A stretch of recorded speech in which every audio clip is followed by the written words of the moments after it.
I'm especially glad. Glad to see the ARLI Fellows from previous years as well. I'm thrilled to be able to see what 4 of our ARLI Fellows have to present to us tonight. It's been an incredibly challenging year, as those of you who teach know. I think it's probably safe to say that it maybe was even harder than the year before, because this year brought a whole lot of challenges with kids coming back to school and the issues and the concerns that they brought with them that all of you guys who are teachers had to deal with in addition to teaching your subject matter. And so the hard work of the ARLI program, and it is hard work, was another thing added to our 8 fellows load this year. It's a rigorous program. There's a process that teachers go through when they apply the summer before. We spend time meeting during the year, both in person and virtually, and work very hard on doing research, both in the literature that exists and in the classroom to come up with some ideas about a problem or an issue in a particular teacher's classroom that they want to understand better, or try to figure out if something that they might want to do would make a difference that would impact their kids' learning, their students' learning, and their own teaching. And I think it's safe to say that all of our fellows this year grew remarkably, professionally and personally as well. So it's really exciting to see this. And I'm going to steal a moment here to speak, I think it's fair to say, on behalf of the teachers from the ARLI cohort this year. Our last meeting was not that long ago, and it was shortly after, I don't want to get political, but it was shortly after the shootings in Uvalde, Texas. And teachers were very sobered by that event and very worried and very concerned. And we talked about it somewhat. And it seems to me, as I think over the past year, there's been increasing pressures on our educators about what they teach and how they teach it and what they can say, and people showing up at school board meetings threatening them and reporting them to principals and administrators. And now we have fresh evidence that children and teachers are not necessarily safe in their schools. So on behalf of the teachers that I worked with and myself, those of you who are here are obviously supporters of public education. And I hope if there are ways that you encounter in your own lives that you can actively do something to address some of these issues that teachers are facing that simply didn't exist 20 years ago. Please do whatever is in your power to try to persuade folks who make decisions to understand that schools and children and teachers are precious places and people. And I'll stop there by introducing Kate Carter, who I have to read this off here, is STEM instructional coach, STEM teacher, and garden coordinator at the University of Chicago Woodlawn campus. And she has also been an ARLI Fellow twice, and she was an ARLI consultant for 2 years and made my life a lot easier last year when I was first starting with ARLI.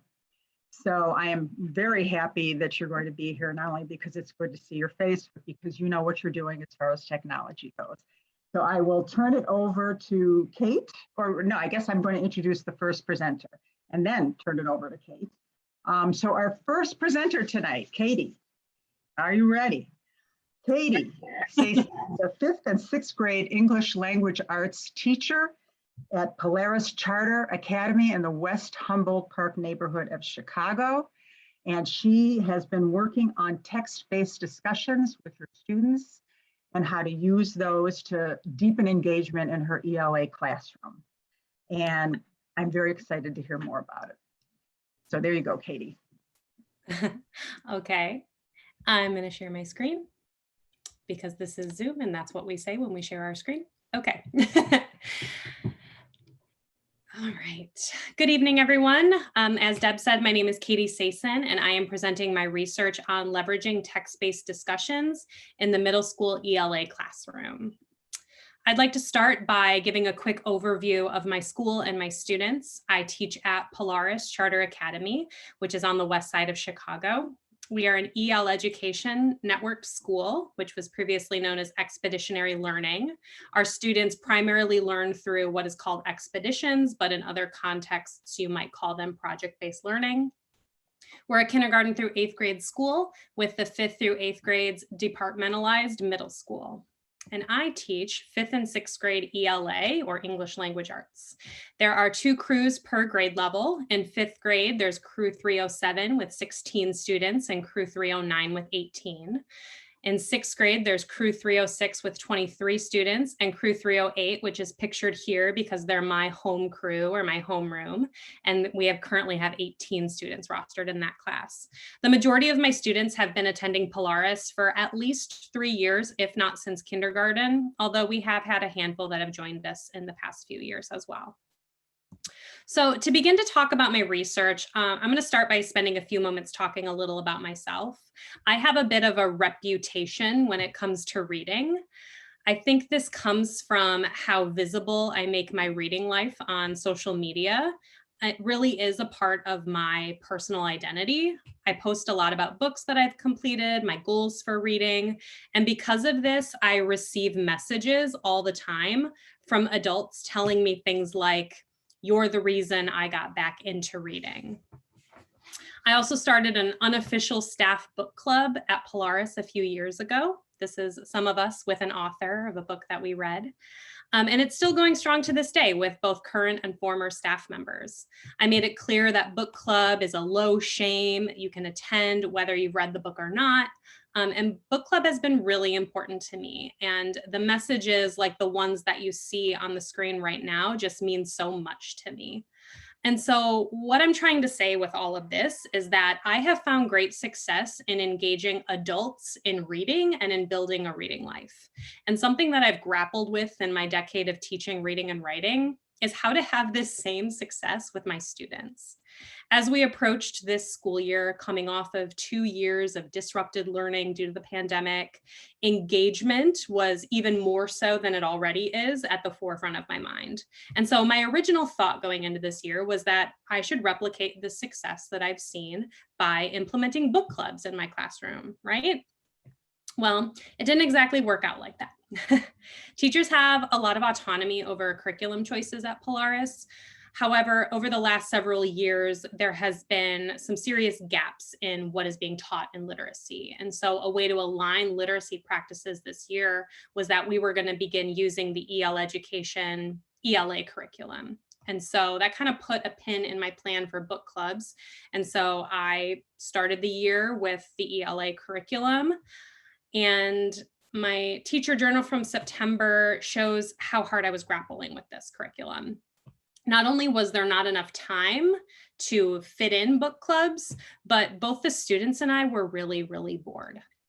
And so in October, something needed to break. I was so stressed out and not finding joy in what we were doing, and that definitely had an impact on how students were engaging in my class. And so I made a choice to pivot away from the curriculum. These 2 journal entries, and I don't expect you to read them right now, but these were pivotal moments in me finding my research topic and my question. After we pivoted away from the curriculum, we read spooky stories in October and had text-based discussions about how authors were building suspense in these stories so that we could use them as models for our own writing. And I anecdotally saw engagement increase a lot. I noted that I was much less burnt out over creating resources. And when I gave students an opportunity to talk about the text that we're reading, I could better gauge student understanding of the text and the targets that I was assessing. And I felt like there was just a lot deeper engagement. And so what I observed was that high interest texts and rich discussions increased student engagement. And so I wanted to test this. So that led me to my research question, which is, how do text-based discussions contribute to middle school students' engagement in the ELA classroom? I generated 3 sub-questions to help me answer this question. How do students engage in text-based discussions? How do my students feel about themselves as readers? And are there types of discussion that bring out more engagement in students? It should be noted that I went back to our ELA curriculum in trimester 2. While I couldn't fit in book clubs, I could fit in more opportunities for text-based discussions. So real quick before I go on, I just want to have a quick vocabulary minute about some of these terms I've been using. So leveraging is using something to its maximum advantage, and text-based discussion is a discussion using text as evidence to support your ideas. One of the reasons that I chose text-based discussions to focus on is that discourse or discussions is already a part of our school's DNA. Discourse is a large part of math, science, and social studies classes. And when we have visitors at our school, they are always blown away at how our students are able to talk about our school and their learning and about themselves. And so I wanted to leverage this strength in my class to see its impact on student engagement. And when we talk about engagement, we're really talking about two things. We're talking about behavioral engagement, which is that observable engagement. Are students on task? Are they participating? But then there's also motivational engagement. And this is something that can't be readily observed, but it has a direct impact on behavioral engagement. And so these are things like students' goals, values, beliefs, and mindset. And I wanted to gather data on both. And so to collect data for my research, I used a few tools. For my first sub-question, I used a discussion tracker during text-based discussions to track student behaviors. For my second sub-question, I decided to focus on students' mindsets, and I used an academic mindset survey and focus group interviews. And for my third sub-question, I compared my discussion trackers across 3 different formats for discussions. Whole group, where the whole class is engaged in a discussion. Fishbowl, where the class is split in half and each half takes turns discussing while the other half watches and listens and takes notes. And small group, where I would pull small groups of students to have a discussion. So let's dive into some data. The majority of my data came from our actual discussions. In trimester 1, we had already had 3 rounds of fishbowl discussions to answer targeted questions about the spooky stories we were reading. And I would take notes during these discussions. These notes would serve 2 purposes. First, to give my students a speaking and listening grade, and second, to just take notes while they're talking so that at the end of the round of discussion, I could lift up some things that I had heard. It wasn't really useful beyond that, and looking back at this now, I don't know what I could possibly use this for because it's kind of a mess, right? So I came across a research article that outlined the need for common annotations for observing student talk. It proposed some aspects of classroom talk that are important to discussion quality and student learning. And so I designed a new tracker using this annotation scheme, and it looks like this. So I would mark tallies whenever students participated. I kept track of students' use of argumentation, so making claims, using evidence and reasoning. And I also noted how specific their evidence was and which knowledge domain they were speaking from. And so it's a lot less messy, as you can see. The 2 columns of this tracker that I used the most were participation and argumentation. So speaking of participation, here you can see the percentages of students who participated in each discussion. The top 2 are my 5th grade crews and the bottom 2 are my 6th grade crews. My data didn't totally surprise me when it came to participation. I expected that students would participate more in smaller groups. In small groups, when students were talking, they would often turn to each other and say, "Did you want to say anything?" before they contributed a second or third time. In whole group, it's a lot of like raising hands and waiting to be called on. Here we see 5th graders' use of argumentation. More than anything, this data helped me.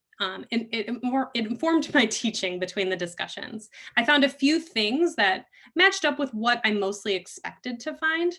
First, in whole group discussions, students mostly contributed by presenting evidence. This wasn't surprising to me. This emphasis on evidence is practiced in most content areas in our school. And so students are really comfortable with using evidence and it's pretty automatic.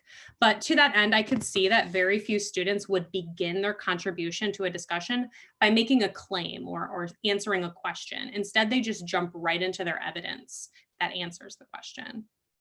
I noticed more students stating claims and using reasoning in small group and fishbowl discussions. And so I would infer that in those formats, it leaves more space for students to jump in and add their own thoughts and ideas and reason through that evidence. And when I say reasoning, it's when students would make a claim, present evidence, and say something like, so that makes me think, and then reason through that.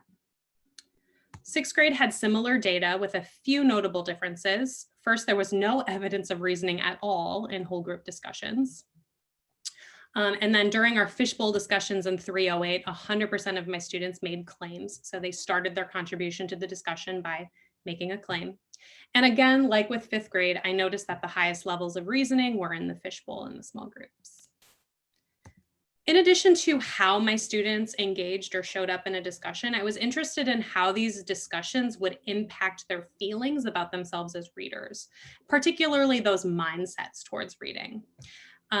For this, I constructed a Google Forms survey to gather data on my students' academic mindsets.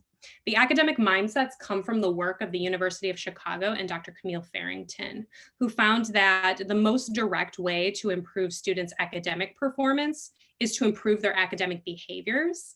And the best way to improve academic behaviors is through developing positive academic mindsets. These positive academic mindsets not only lead to deeper learning outcomes, but also support students in developing their sense of self. And these academic mindsets are, I belong in this academic community, I can succeed at this, my ability and competence grow with my effort, and this work has value for me. I designed a simple Google Forms survey that asks students to reflect on how much they agree or disagree with statements that are linked to these academic mindsets. I gave this survey in December of 2021 at the beginning of trimester 2, and again at the end of trimester 2 in April of 2022. The survey results didn't change much from December to April. And so you're looking at one example of a question from the survey and student responses. The question asks students to rank how much they agree with the statement, when I put forth a good amount of effort, I can get better at reading and writing. The red and the blue sections are agree and strongly disagree. And so you can see the majority of students responded in a way that aligned with the academic mindset. I found this for all of the questions. And so what I found is that these responses gave me an overall pulse on how these mindsets were present in my classroom, but I really needed to hear student voices to better understand. And so the best way to get student perspectives is to actually listen to my students. And so I pulled a group of sixth graders and a group of fifth graders to conduct focus interviews. I selected students that had taken both surveys, and I asked students a series of questions about our use of text-based discussions that also would give me some kind of an idea of their academic mindsets. When I asked both focus groups how they felt about our text-based discussions, 7 out of the 8 students expressed that they like them. One student elaborated by saying, they're not my favorite because I get nervous and don't talk much, so I have to push myself, but I still like them. I like hearing my classmates' ideas. Another said, I like being able to express how I feel and hear what my crewmates think about the book, whether we have similar or different ideas and can agree or disagree. And 1 out of the 8 expressed that personally, text-based discussions were the favorite thing that we do in class because he likes to talk, but he also likes to hear from his classmates. When we talked about questions 4 and 5, which were about how prepared students felt for the discussions that we had and which activities helped them feel most prepared, I found a common theme. In both 5th and 6th grade, students talked a lot about their own personal responsibility in being prepared for our discussions. All of them answered that they felt mostly prepared for the discussions. One student said, I know what I'm talking about. I paid attention in lessons. I know the topic and I have evidence for what I can say. Another emphasized that if you're not prepared, it will be way harder for you. And the responses to which activities helps them feel most prepared varied, but by the end of both interviews, their students seemed to be in agreement that all of the activities are valuable. And one student put it this way. She said, I really think that all of them really help you get really prepared. Lots of reallys there, because you got to read the book to get your notes. And then in discussing, you can add onto your notes to get a more valuable discussion. I was most interested in how my students feel about themselves as readers. So I was curious about how our text-based discussions had any impact on their perceptions of their reading capabilities. So here's my fifth graders' take on this idea. I mean, like, this have made me stronger because at first, like, I was like feeling a little bit stronger, but I learned more than before. Like, this have made me stronger. I'm like, I like this. Let's keep doing it. But since I'm doing the last text-based discussion, I'm like, can we do more, please? Sixth grade, we need like a text-based discussion almost every single week. Yep, we have the sixth grade capsule here. We're trying to build more into But then it. okay. Your last one. Just shove text-based discussions in there in the mix and we'll go great. Yeah, it's be like pop-up text-based discussions. Because sometimes we have like pop-up quizzes. Pop-up text-based discussions. Okay, that's a great idea. I love it. I'm going to write that down. Pop-up text-based discussion. It just comes out at a random time. And then we were Oh yeah, I got my evidence ready. I'm ready for text-based discussion. Like Miss Jason just don't, like you just don't tell us. Right, It just exactly. happens. Right. You gotta be ready. You know who got the evidence and you don't got the evidence. So to see, even if you don't know it, you can see what they got on their page. When you do a pop-up text-based discussion, it'll show who actually doing their work. Yeah. I loved this idea and I really did write it down.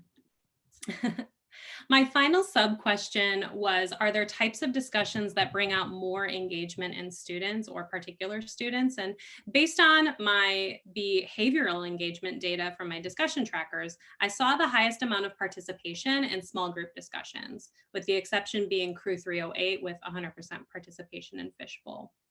Based on observed behaviors, I could say that small group discussions bring out the most engagement, but that wouldn't be telling the whole story. It doesn't account for that motivational engagement.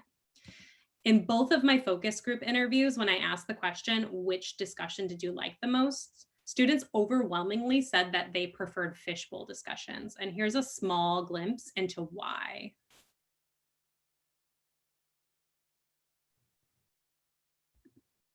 I like the fishbowl because it's like when we like is when people get to express what they feeling about the book and what's happening in the book. We get to take notes. So we have things to say when it's our turn to be in the group to talk. Thank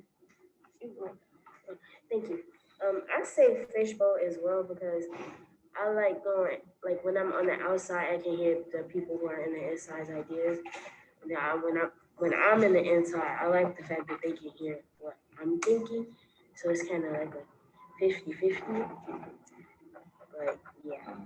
I want to say fishbowl too, like Kari and Demani said, because I like when we do fishbowl, it's easier for the people that's outside the group to be able to write down ideas and to be able because if we ever do it in a whole class, some people might be still talking and stuff. Well, actually, I don't know what to say, but I basically like fishbowl better because it's quicker almost than doing a whole entire class where you have all these hands. You got to hear from one to one to one. Yeah. So what I heard students saying is that they liked hearing their classmates' ideas, but they also liked being heard. And so the difference between that fishbowl discussion and the small group discussion is that during the fishbowl, there's a whole half of a class that's listening to them. In addition to this data, some of my findings can be wrapped up in my later journal entries from when I was deep in this process and slightly less stressed out. In February, I noted in my teacher journal that text-based discussion days had this special vibe to them. Students came to class excited and ready with their opinions and their evidence. When we were deep in the evidence collection, students saw the value in collecting the evidence because they knew they were going to be using it in the discussion. And one of my students talked about that earlier. It's like, who's ready, you gotta be ready. And having that purpose really helps students to grapple with more difficult texts. In March, at the end of this process, I noted that one of my biggest takeaways is that students are able to talk about their understanding in a way that demonstrates mastery of standards. And if we only assess reading through writing or even selected response or short answer questions, we're not really getting the full picture. So in conclusion, I found that a couple of things. The common annotation scheme made it easier for me to make instructional decisions based on how students were engaging in the discussion. Discussions allow for students to demonstrate mastery of the reading targets in a different way.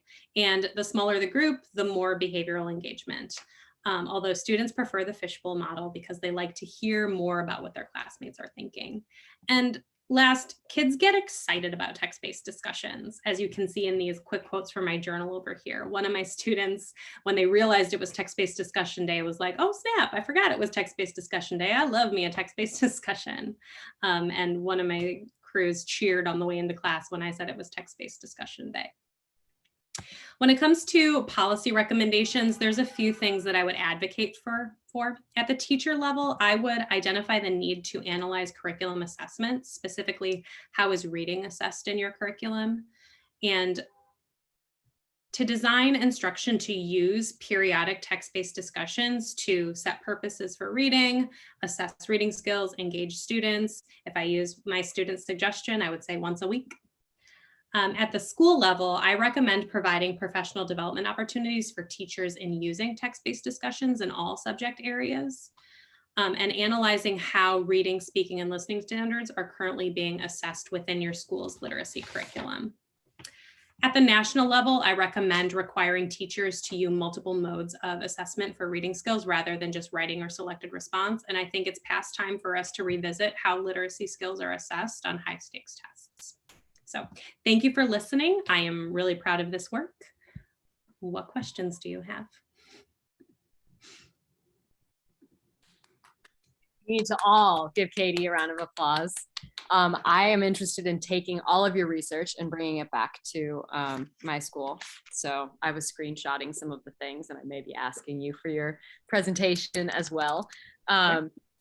Everybody, as you're thinking of questions to ask Katie, please take a look in the Zoom chat. You can always send me a question, but also Sarah has a feedback form for Katie, and I'm sure she would love to hear from you. So please do complete that feedback form.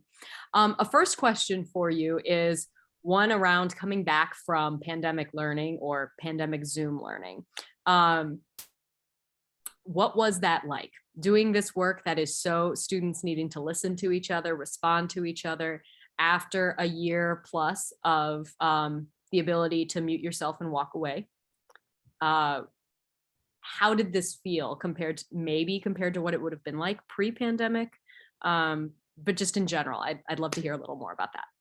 Yeah, there's so many different ways to answer that question because it was hard in so many different ways.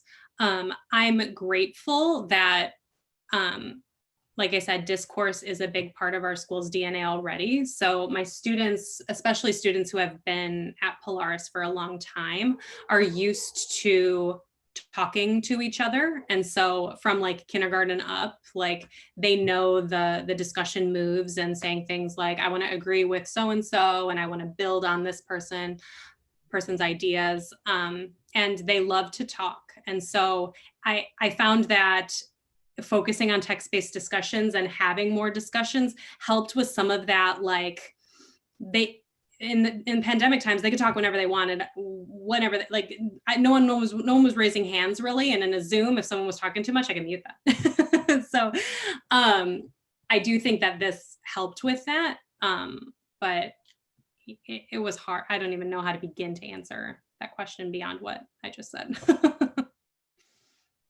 Thank you. A question then around specifically that third sub-question. Did you find that the topic of books mattered as much as the structure of your discussions? What are your thoughts around that?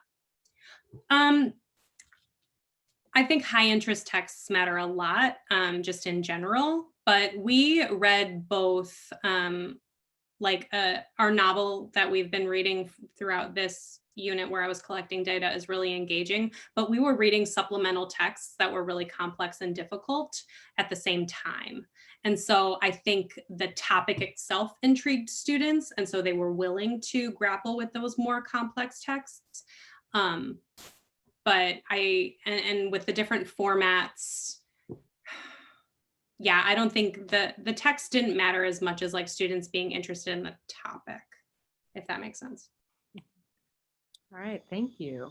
I will happily open the floor if anyone does want to use the raise hand function, if anyone wants to ask their questions verbally.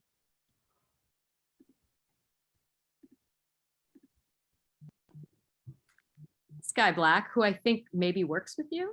She does. Okay. Okay. Hi.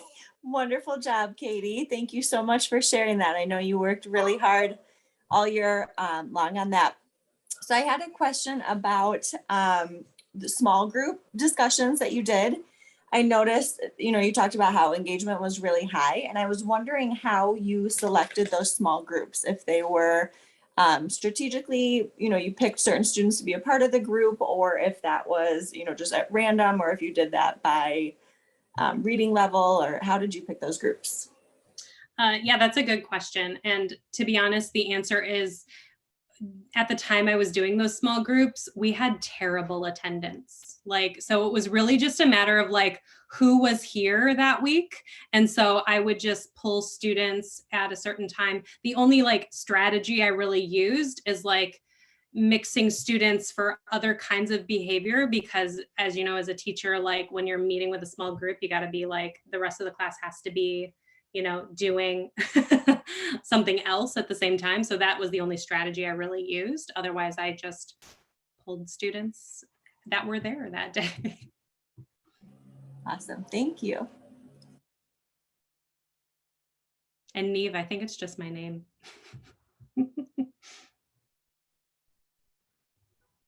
Awesome. I'll see you there.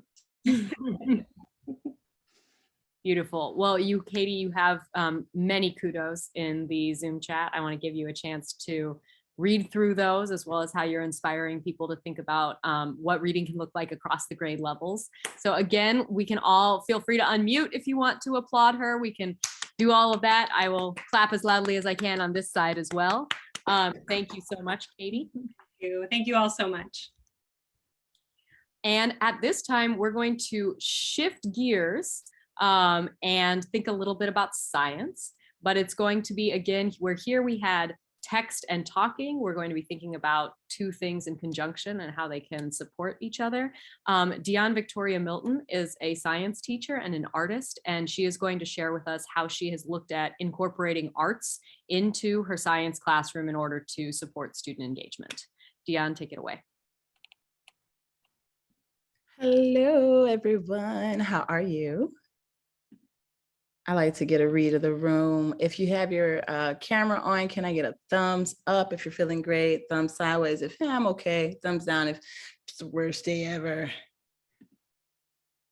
Wonderful. Thank you.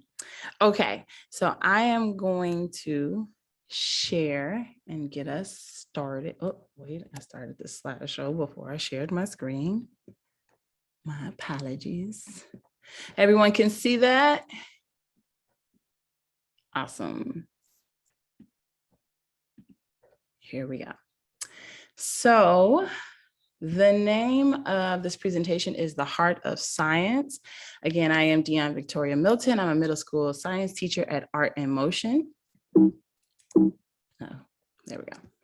And the context, just to give you an idea about Art in Motion, we are a charter school that's art focused, located in South Shore. We are about 3 years old, founded by Common, the hip hop artist, Pastor Hannah from New Life Church, in partnership with Distinctive Schools, which is a charter school network that existed before us. We use a platform called Summit Learning. It is an online platform where students do self-directed project-based activities. So there we have a curriculum written up. We have assessments there. They offer professional development, and there's ongoing supports through chats and things like that. We have 116 7th and 8th graders. 80% of my students are low income. 28% of my students have IEPs, and 99% of the total student population is African American. And to give you a little bit more context about me as an educator, as a child coming up, I was very, very eager to learn. I loved art because I made it with my dad since I could hold a crayon. And I love science because I did that with my dad as well. We would go to the park, turn over rocks, and find whatever we could find and talk about it. So with that, coming up that way, I had certain biases like that. All students loved art, right? Everybody likes to make art and create something new, whether it's dancing or singing or making visual arts. I thought that students love to learn. What? I thought that was true about all students. They just have this inherent joy about finding out something new. And I thought that students actually remembered what it was like being in school before quarantine.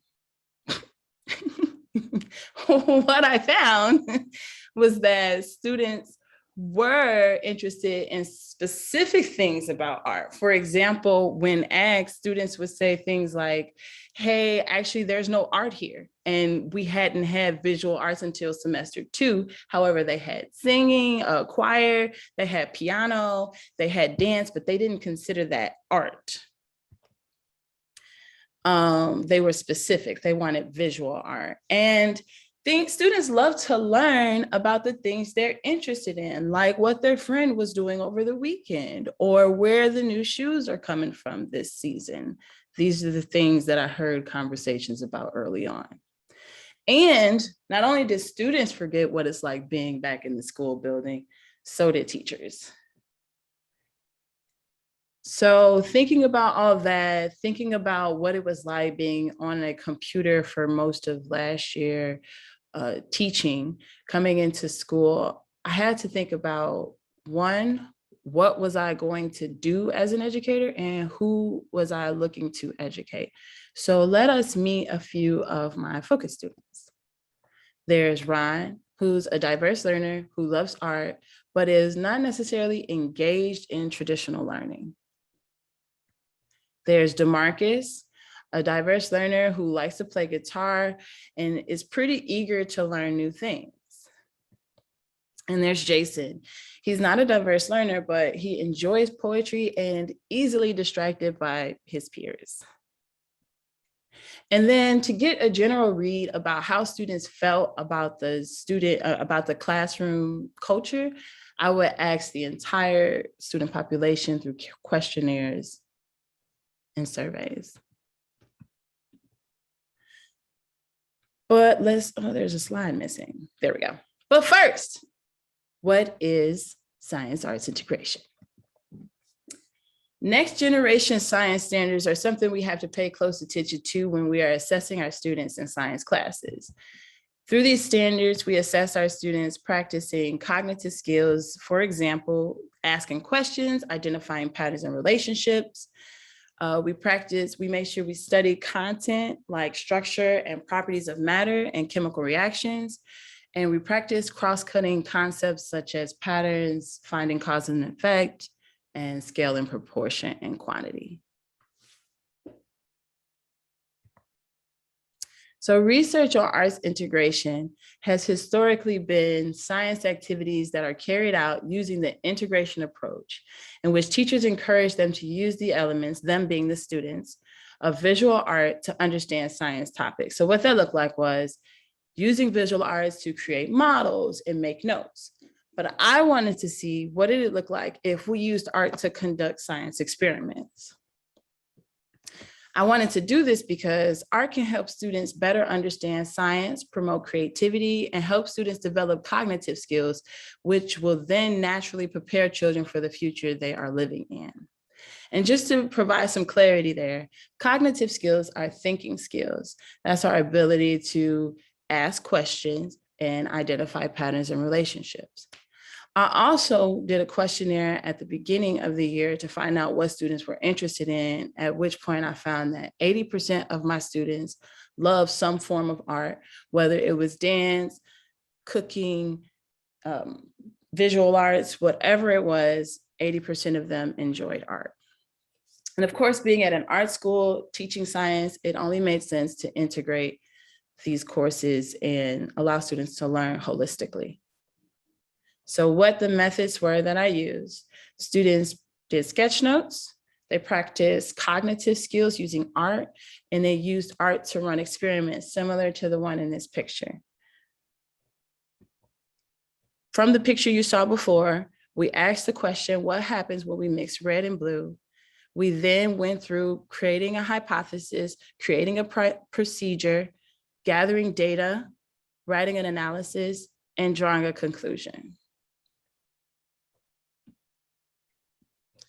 So my main question is, how do the arts help students understand science content and make cognitive or thinking skills relevant to student lives? You guys could take a second to read the sub-question. Please respond in the chat or give me some type of feedback to let me know you are done.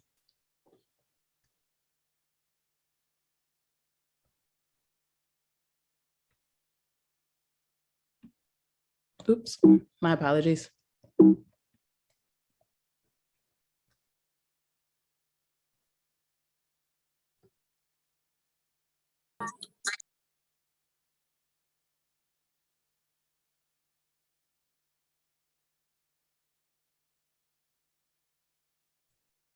All right, I think I got a couple responses. Awesome, awesome, they're coming in. Thank you. So these are my questions that I wanted to dive into in my research. My methods for collecting data were as such: content assessments were reviewed, questionnaires and surveys, student work samples, interviews with students, and of course, writings from my teacher journal.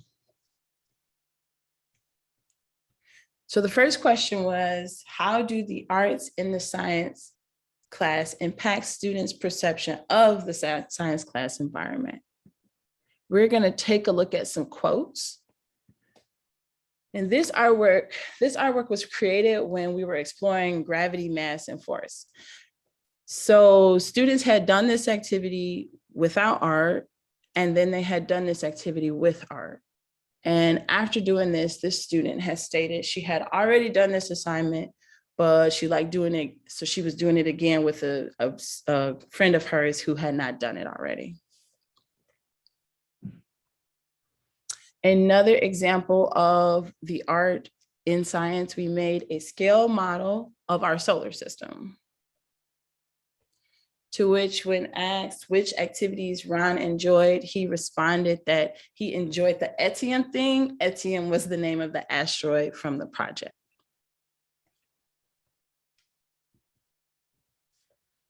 How do the arts impact student perception? Well, when I asked the class after practicing identifying patterns and relationships using art in science class, 76% rated the activity a 4 or 5 out of a 5-point scale. So that's above average, which means to me, students enjoyed using art to identify patterns in relationships. The next question was, how do the arts help make science-related cognitive skills relevant to my students' lives? Some examples, again, of cognitive skills are identifying patterns in relationships, modeling, defining a design problem. So to answer this question, I did some interviews from my focus group, with my focus group.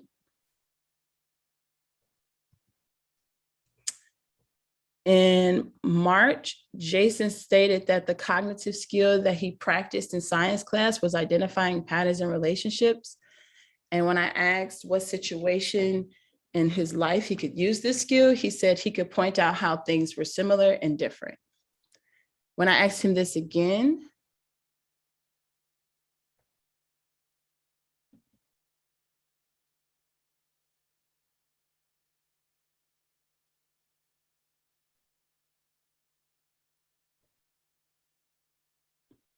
He made this statement here. So what is a situation where you might use that skill of being able to identify patterns of relationships in your life? So like, if I like, I'm gonna say like, if I had like kids, right, and I fed 2 or 3 of them the same thing, and their bodies be like rejected them out, like they threw up. I have to like, I'll realize that this food that I'm giving them, they cannot have because they Okay, because you see multiple Right. people having the same reaction, right. which is a pattern. Yeah. Okay, and then the relationship is, oh, the food I gave them made them throw up. Yes. That's really cool. That's a cool connection. Thank you so much. That's all. So we can see that he's able to identify the pattern of his future children possibly getting sick. They ate some food apparently because all of them got sick after eating the same meal. The food must have caused them to be sick. He's identifying patterns in relationship in his personal life. I asked DeMarcus the same thing. He initially stated that he can use modeling to decorate his house. When asked again, this was his statement, me scribing what he wrote, what he said. You can read it at your own pace.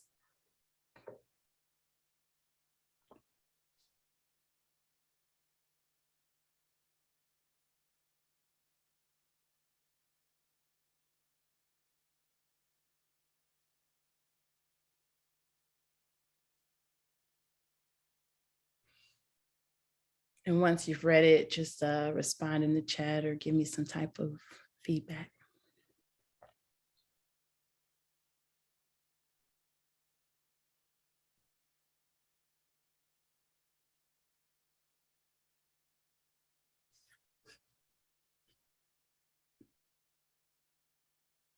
All right, I see some chats coming through. Awesome. So you can see that he's working on designing a solution, right? He's saying that the criteria for success is staying out of trouble. If he can stay focused, he can remain out of trouble and someone else might get in trouble. He's stating criteria, he's noting limitations, he's designing a solution to a problem that he is currently dealing with as a student. So the last one is the questionnaires that I asked students to ask a researchable and testable question about science. So at the beginning of the year, it was very few students who were able to ask a relevant, testable, or researchable question about science. I'm going to skip the middle of the year and go to the end of the year and say that 65% of the students were able to ask a researchable and testable question about science. In the middle of the year, I asked the question specifically about art. 97% of the students were able to come up with a testable and researchable question without my support. So the last question I had was, will students understand science content better when learning science through the arts?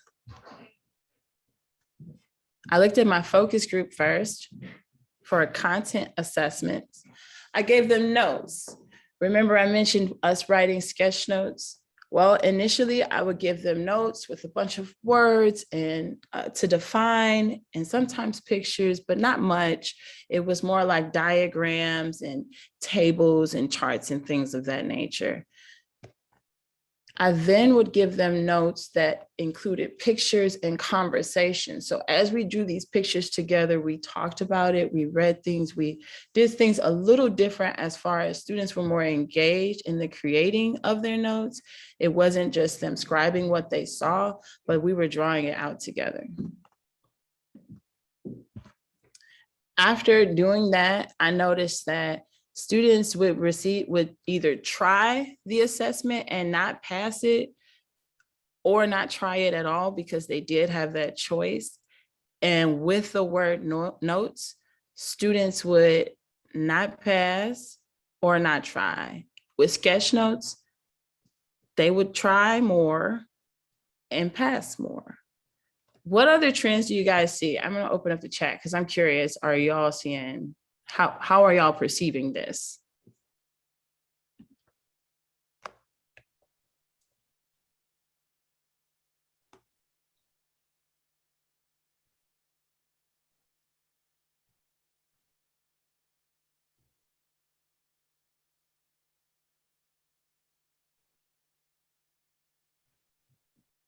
Mhm.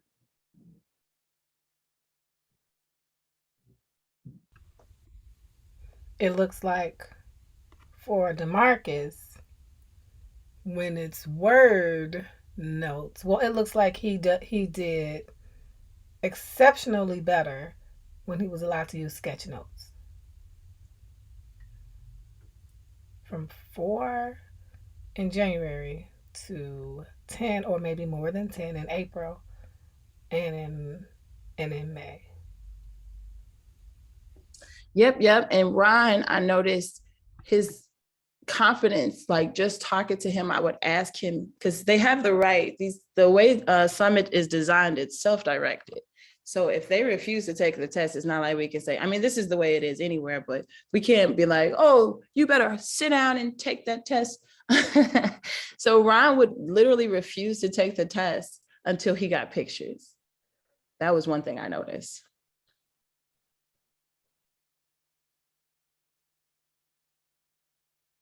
So Aiko, I'm sorry, he had not received the same sketch notes. So basically, for this assessment, they would get word notes, then they would get sketch notes for that assessment. Then it would be moved on to the next assessment, if that makes sense. There's only 4 assessments a year. So basically, we just moved on every few months to a new assessment. So during those months where there were word notes, students tried less and they didn't do as well. And when they did sketch notes, they were able to try and pass. Close the chat. Next, will students understand science content? Let's take a look at some of Ron's work. He's, again, a student who, when not confident, he tries very little. So here we have him doing an assignment that's strictly computer-based. No arts was infused into this. And we got very little answers, and the answers we do get seem to be copied and pasted or no answers at all. When we did an assignment that was computer-based that had some arts in it, at the end of the assignment, he was asked to do a similar thing where he had to evaluate evidence and write what he read, and these were his responses.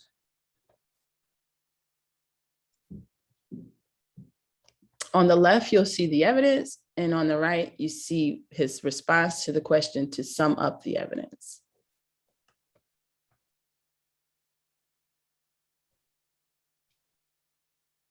I'll show one more.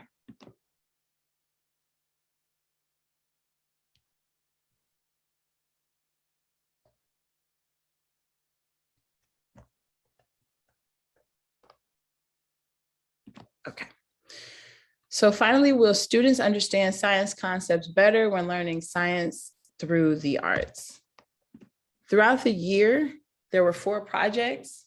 In the first project, I was strictly computer-based. I followed Summit to a T, and we got results from that.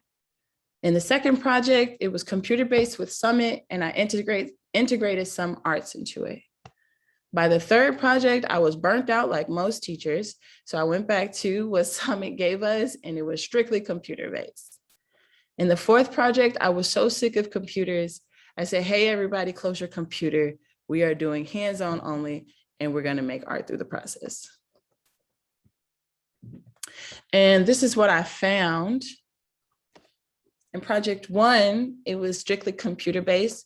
37.7% of the students completed the assignment to a satisfactory rate. That means that they were able to practice the cognitive skills and reveal whether or not they understood the content.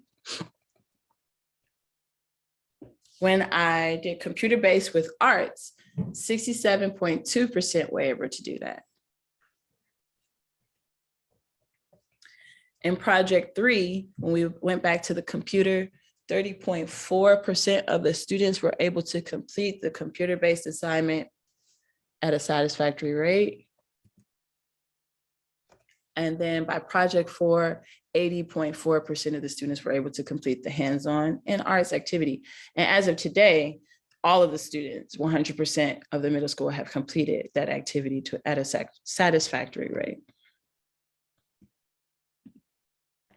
So my discoveries, it was pajama day, y'all. That was my discovery. No, but for real, I noticed that students were more engaged when they worked with the hands-on art activities.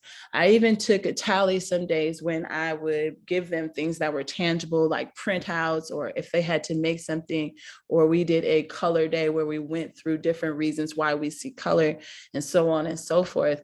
There were days where it was 100% participation. Every student was talking about the activities or was somehow engaged in it. Students enjoyed science class when we moved away from the computer. Even when I was sharing with the students some of the data I found, students today were saying, oh yeah, that was fun, or I liked it way better when we did hands-on. Students were able to apply cognitive skills to their personal lives. They're able to identify patterns and design solutions for themselves.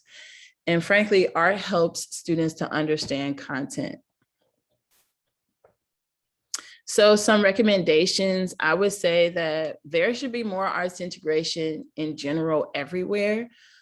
Not only does arts integration help students to feel comfortable in creative spaces, but they're also working and using parts of their brain that they're going to use in science as well as in other parts of their lives.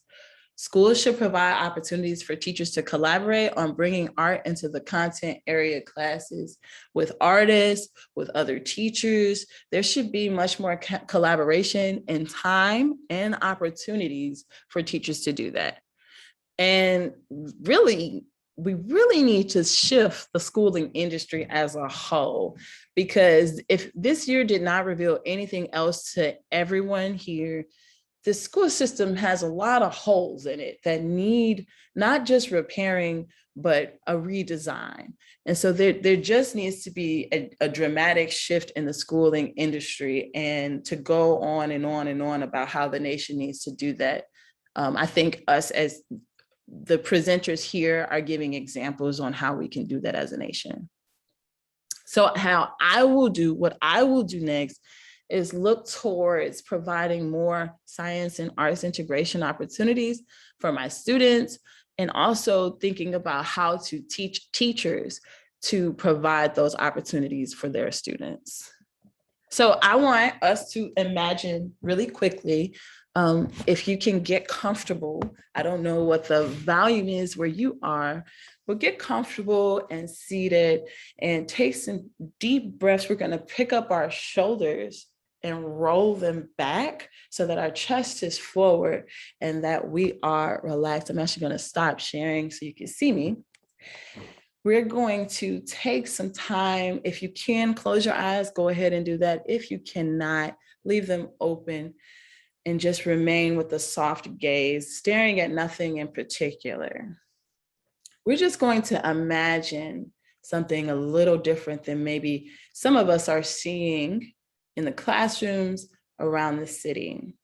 We're going to imagine that there are classrooms where students are able to be creative in their thinking and practicing art making within other content areas like science, math, history. We're just imagining students sitting at their seats, directing themselves through the process of learning as they're diving deep into art making that is involved and engaged in whatever content that they are practicing. They are identifying patterns and relationships in their lives, and they're using skills found at school to live a successful life. Let's take a deep breath in and a deep breath out. Relaxing into this space where our students are happy to come to school and learn things that they weren't able to learn before because of some barrier that is described or not. Let us imagine a school where people are able to learn from each other, from art, and from the space that they live in. Let's take a deep breath in and accept it. Thank y'all for imagining with me.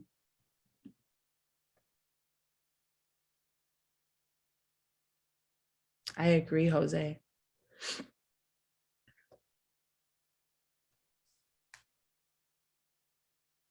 That's it. If y'all got questions. I didn't want to step on your imagining. I wanted to make sure. Sorry. Thank you so much, Dion. That was really cool to hear about. And yes, when we have so much ease of saying, here, have a computer, to step away from computers is such a wonderful thing to hear about.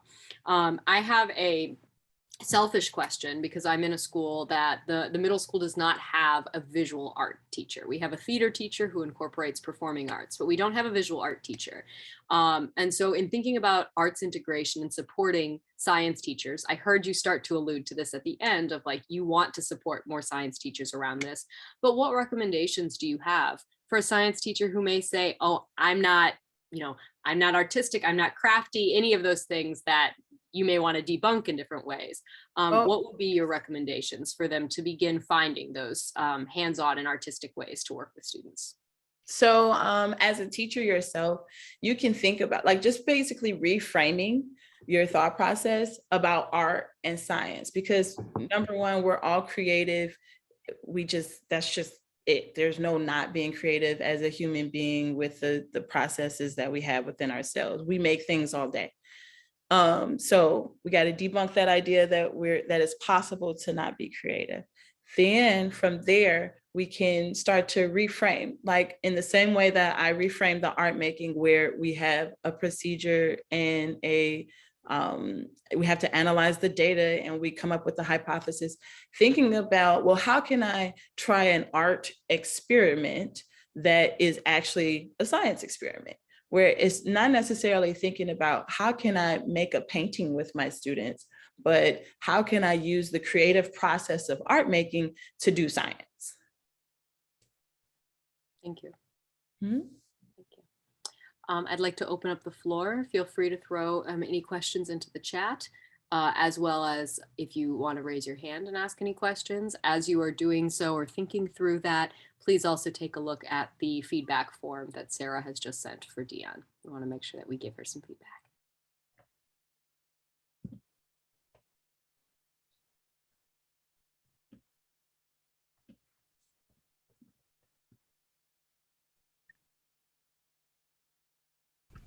Hi, I was wondering, you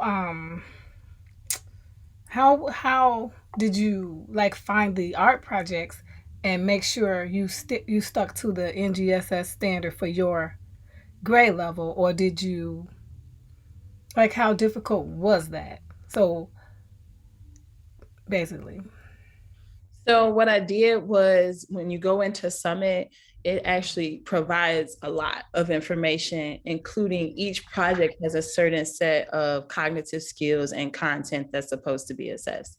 And they also provide a rubric. So I would look at the rubric and make sure all the touch points were being met within the art frame of things. Does that make sense?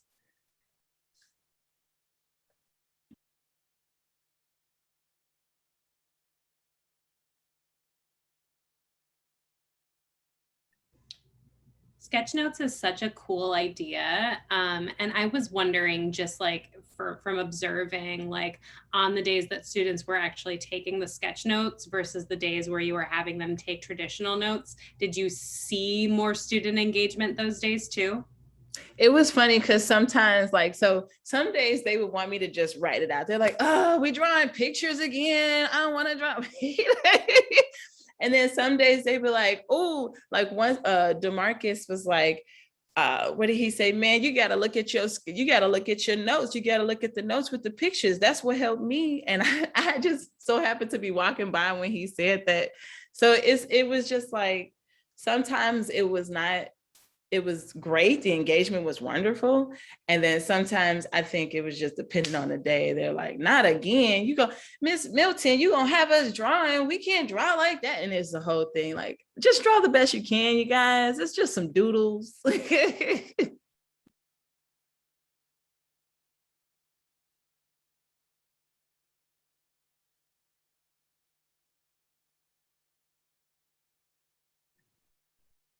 All All right, let's give Dion another round of applause.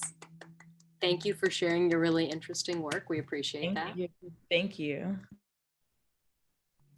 And we are now going to turn it over to another teacher who's looking at a way. I'm starting to notice a theme.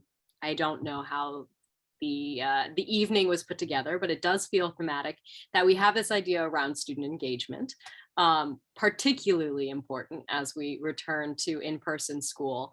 And our next teacher, Melissa Hauser, is thinking in particular about joy.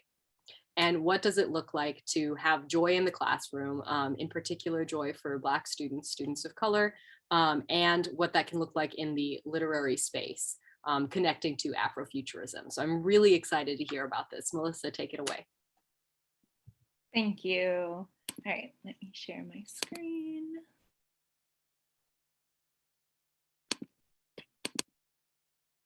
Okay, does everyone see my presentation? We're good? All right, great. Hi, good evening. My name is Melissa Hauser. I'm an 8th grade diverse learner teacher at National Teachers Academy. And the title of my presentation is There Are Black People in the Future, Centering Black Joy and Genius in the Classroom. So a little bit about my school context. Our school building was built in the middle of the Harold Ickes housing development, which was torn down in 2010. This displaced our families all over the city, but NTA made a commitment to our families that they could continue to attend NTA and their siblings and future family members. We are a neighborhood school. There are around 116 students who attended this year. We're in the South Loop neighborhood, and we are 76% African American. My school has worked really hard to develop an anti-racist vision in which we have high expectations, support, and love is central to all of the work that we do. As shown in this Sun Times picture, some people may remember that NTA was in the news between 2017 and 2019. CPS attempt to close our school, even though we had a level 1+, the highest rating that CPS gives. And they wanted to open us up as a high school for the wealthier families to the north of us. We protested, there were town halls, and there was a lot of work that led in that fight. CPS still tried to close us, but we ended up winning a lawsuit. And we are the only public school closure lawsuit in the entire country to win based on a civil rights case violation. There's also a documentary called Little Light Shine that captured our fight to save NTA, and that's being shown around film festivals right now. That was a little bit of context about my school community, but I also wanted to address the context of our current political climate and health climate in America. Christopher Emdin, a Black educator, leader, and researcher, and author who just wrote in his most recent book, Ratchetdemic, quoted how the pandemics of not only the coronavirus, but also the state-sanctioned violence has fallen squarely on the shoulders of Black folks, and in particular, Black children. This inspired me to focus on my research topic. I was reflecting on questions like, how am I showing up for my students, especially in the midst of a pandemic of violence and coronavirus? What kind of texts am I putting in front of my kids? Goldie Muhammad's Cultivating Genius, shown here, and Bettina Love's We Want to Do More Than Survive are two texts by Black women who are leaders in education reform. Their books are written to show how future policies, curriculums, and experiences must be created with Black children in mind, because this current system that we're working with was not created that way.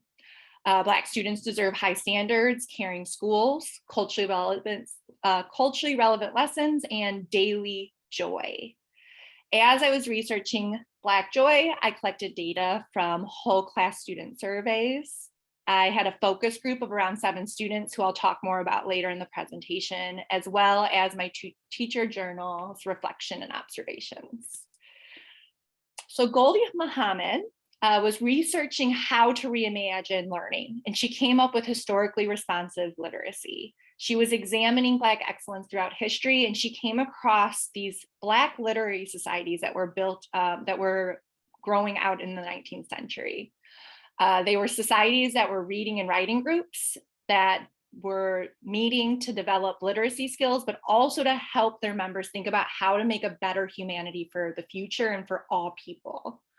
These literary societies helped to give Gholdy Muhammad a roadmap to creating this HRL, this literacy framework, which includes 5 goals.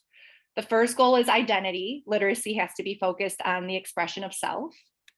Skills, which is the expression of disciplinary competencies. Intellect, which is an expression of new knowledge, but within the context of the world. Criticality is an expression of being able to name oppressions of the world. And then joy. Joy is an expression of uplifting the beauty, truth, and personal fulfillment. And that literacy has to be connected to that joy. Joy comes from, and in this quote, it shows that teachers are required, they have to reach back into their students' histories. They have to deeply know them and their ancestries in order to teach them in ways that will raise, grow, and develop their existing genius. So joy really comes from those moments of where you say, look at where you came from. There's not a single thought, there's not a single field or thing that Black people have not contributed to. And that's not just joy, but it has to be specifically centered around Black joy, which Bettina Love goes on to define as embracing your full humanity, celebrating that identity as a person of color, and signaling to the world that your Blackness is what makes you strong and beautiful. And I also wanted to hear how my students defined this. So you'll see some quotes popping up where kids said Black joy to them was bringing peace, family, barbecues, loving and laughter, having the opportunity to express who you are, being able to be happy without having to worry, self-care, self-love, realizing how powerful being Black really is, caring for people, and this student also made a hashtag this is Black joy. And then this final student said, there is more to Black life than pain and suffering. So this led me to wanting to try and focus on my first sub question, which is, how does Afrofuturistic and diverse text impact my students? Does that bring more joy to them in the classroom?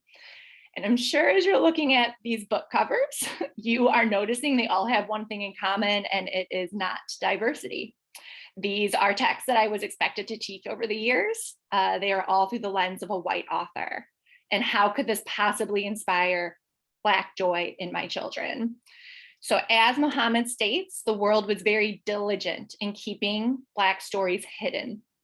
And we have to unearth that genius and joy. So my school worked really, really hard on going through our texts and bringing in different kinds of books for our kids. So we started reading books by greats like Frederick Douglass, The Little Rock Nine, but these still had one thing in common.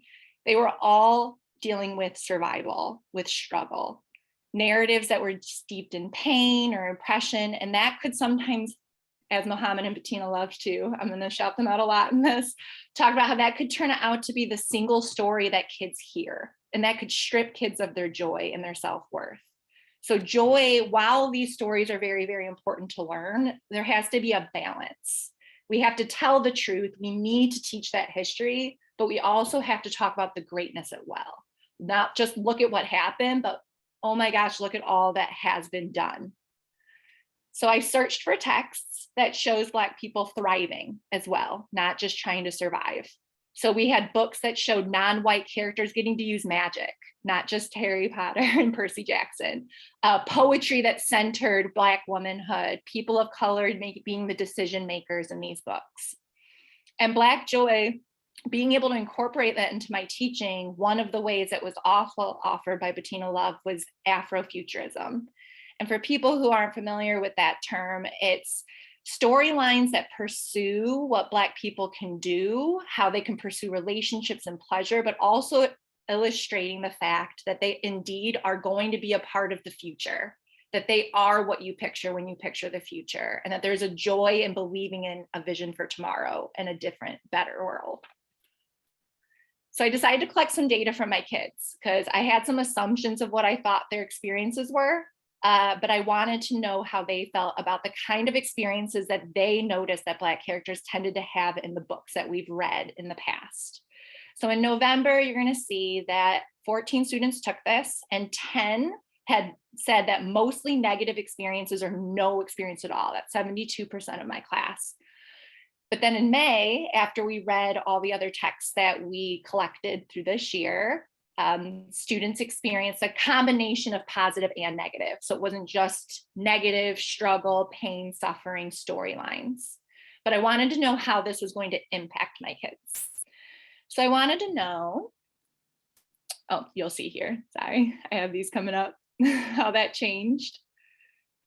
I wanted to know which books they found the most meaningful this year. So in this chart, it shows an overwhelming amount of them really loved Woven in Moonlight, which is the book we're ending the year on, which thank goodness, because they are, every time it's time to read, they are so engaged in that. So I'm very glad they love that. Black Panther was the second highest, Letter to My Son by Ta-Nehisi Coates, as well as Electric Arches. Then I want to know why they found those meaningful. So you'll see here on this chart, the most that kids said that was impacted them in thinking that a text was meaningful was the fact that the book had a hope for the future. It was focused on the future, building a better world, honest storytelling. They wanted to know the truth. They loved fantasy elements, relatability, and diverse characters were the things that kind of came out of their responses to saying why they found these books so meaningful. And then they also said they just really helped show that Black people are powerful in so many different ways. Not only did I get feedback from the surveys, I also wanted to hear directly from students in my focus group. So I had a group of 7 kids. I asked them to join. How I got them was asking them in a survey who wanted to join. I think I got about 3 kids who said yes, because I said it was going to be during their recess block. So I had to check in with them individually, and I had 4 more to join. We ended up calling ourselves Juice and Joy because we talked about how joy brought the texts for bringing us joy in other ways to make class more joyful. We also drank juice during the time. I had to make it a little bit more exciting for them since they were staying in once every couple weeks for recess with me to talk. We not only talked about the stories, but I also want to know if these stories were helping them envision a better future. So what the world is really like and how they treat us as in Black people, but it also gave us a lot of ideas for a better future. TS said one of the books showed her that anybody could be your friend no matter what your culture is. We have more in common than we do that is different. And then NN shared one of the things that I did when I picked out Black Panther, I'm like, okay, like I'm gonna give a text where it's all Black people, they're all working, they're all in leadership positions and saving the world. And she stated that the text doesn't need to be all Black people. We need to see different races getting along and working together to build this better world and this better future. And everyone agreed with her in the focus group. So my first finding from my question was that students found text to be most meaningful when they included diverse characters, relatability, honest storytelling, elements of fantasy, and most specifically, that hope for a better future. My second sub-question is I wanted to notice what happened in my classroom environment when my main focus was on student joy. So on this is a picture outside of the classroom where I wrote a personalized message to each of the kids on a heart for Valentine's Day, and that just stayed up all year, and they really, really loved seeing that and how they brought joy to the classroom.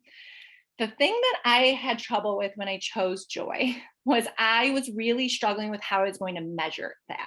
How do you quantify it? How do I get data on joy? How do I know what is necessarily bringing them the joy? Is it because they're just seeing their friends? Is it the books that we're reading? And I think we know it when we see it. We know it when they're having a dance battle. We know joy when there's a kid understanding a complex math concept. We know it when they're performing a step routine with confidence. Our step team is great.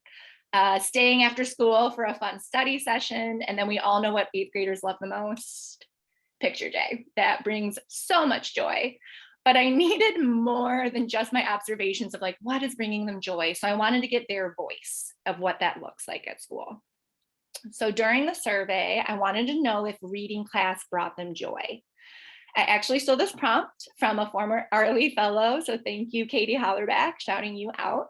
In November, you'll see that 50% of my kids disagreed that reading class was a place of joy and reading, of joy and healing. But then when they took the survey again in May, 87% of my students found reading class to be joyful and a healing place. I wanted to know why they agreed or disagreed though. So the following results show that the majority of kids found that a supportive environment was very, very joyful and important to kids. Having those positive interactions with their teacher, being able to ask for help from me or their peers. 36% found the texts and topics that we learned brought them joy, whereas you'll see the 2 kids who disagreed in the previous one, they stated it's just because they flat out hate reading, so it's not going to bring them joy no matter what. And a couple of the other kids stated that it was just the friends that they had in class was really bringing them the joy they had in reading. And then when I did more of my reading, I realized joy is accomplished in school when they know that their entire selves are being celebrated. Their music, the way they dress, their family, their history, their religion, and the way they express themselves. So during a whole class survey back in April 18th, I posed this prompt: I can be my true self in reading class. 92% of students said they felt that they could show up as their true selves. And I also offered them space to leave comments. Nobody makes me feel bad, and you put positive feedback on my work. I can be myself, which is loud and funny. I can trust you. The vibe is real. It is safe and comfortable to show up as myself. And you laugh at our jokes, and and you say sorry when you're wrong. That was a huge thing for kids. They never really hear adults apologize, like, oh, you did that wrong. And it meant a lot to them if you apologize if they notice something is wrong.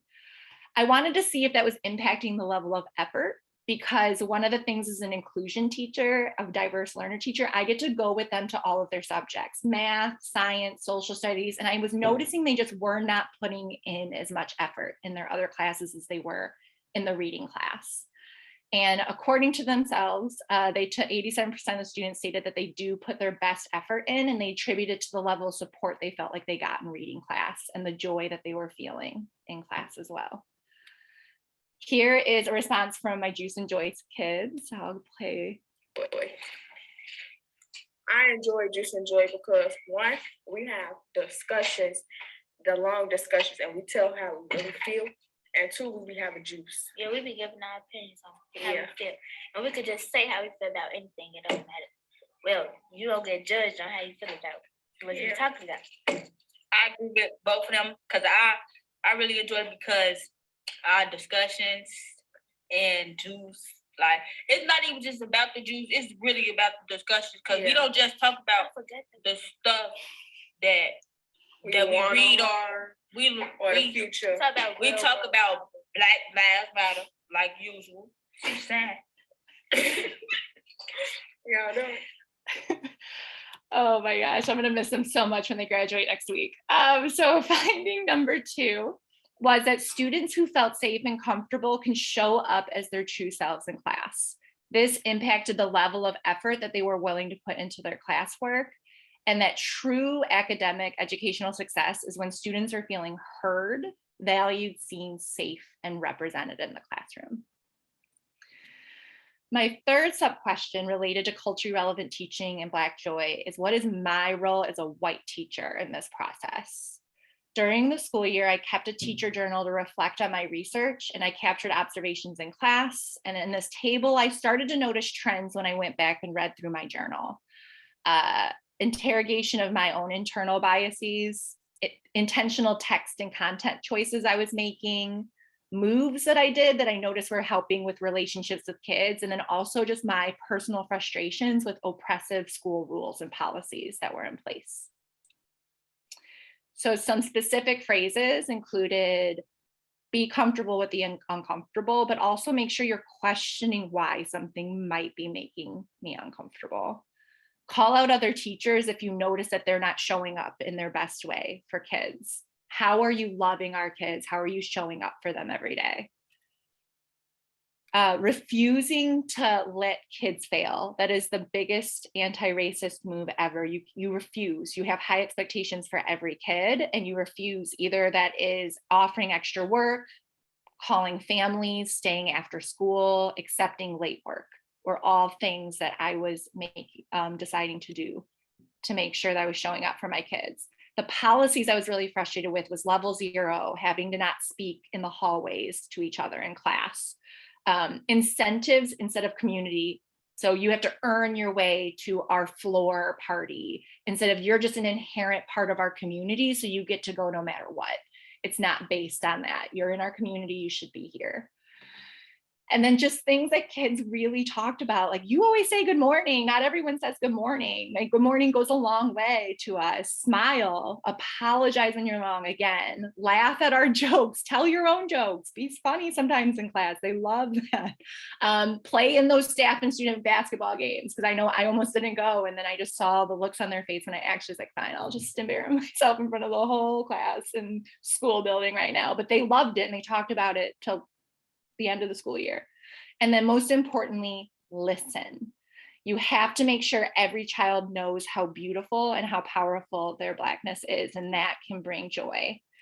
And then I have my kids finishing off how what the future looks like for them. The future is us, just right.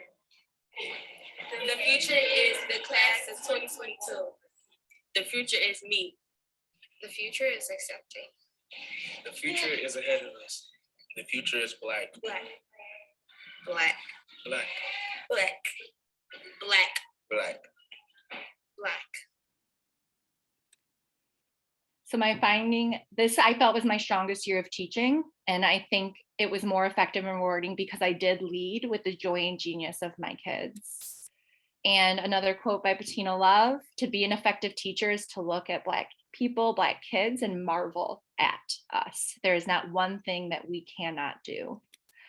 This leads me to my policy recommendations. There's a lot, because honestly, there's a lot of work to do in this country. Goldie Muhammad's quote at the top, we need frameworks that have been written by people of color and designed for children of color.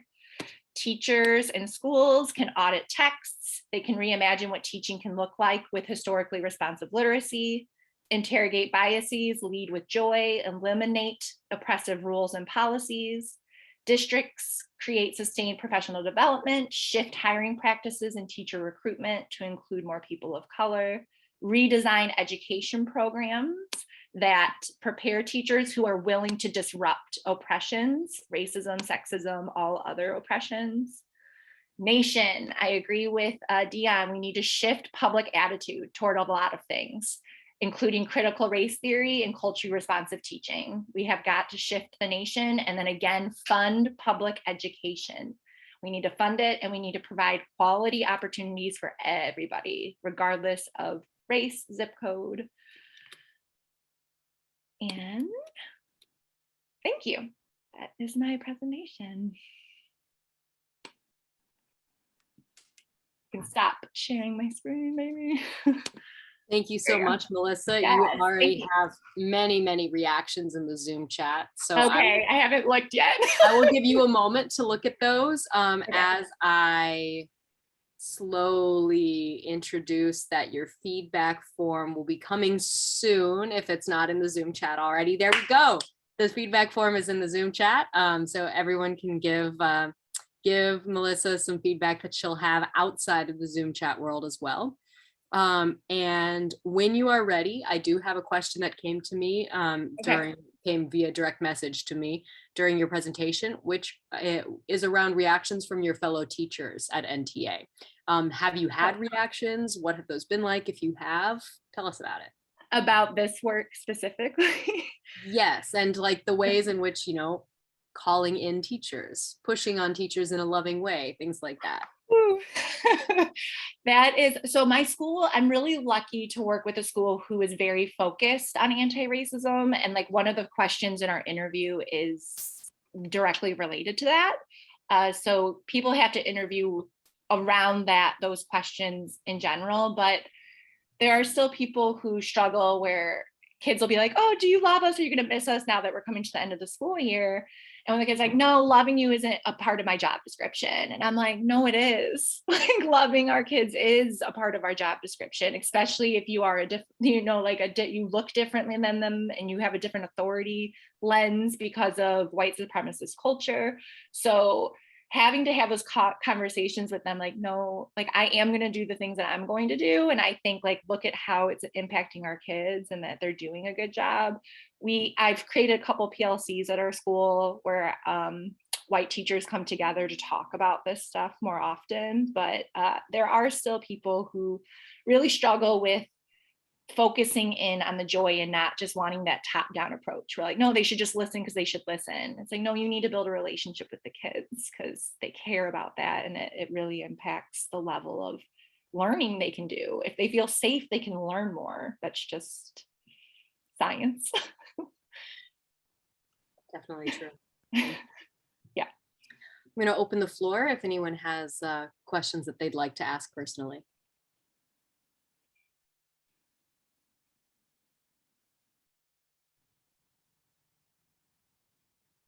And Jess, the Juice and Joy girls are always like that. They are so funny. Thank you for everyone's great feedback.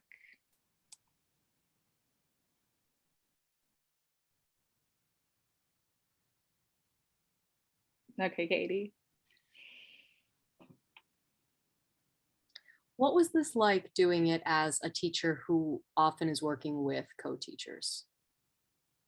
So this year was a little different. So that's why I think I got so much for reading. It was really all about me because our reading teacher ended up taking a leave. So I was the lead teacher in the classroom in reading. So I kind of got to design that environment myself. And that's when I started to notice, like, I'm focusing so much on joy and discussions and letting kids show up as themselves, be loud, laugh during breakfast, and not be uncomfortable with those things. And then when I would follow them into math the next period, I just saw their whole demeanor change in the way that they felt or looked in class and the amount of effort or listening. I could tell they weren't listening as well or paying attention to the board as much. So that was really interesting, getting to lead and kind of design it completely by myself as a reading teacher this year.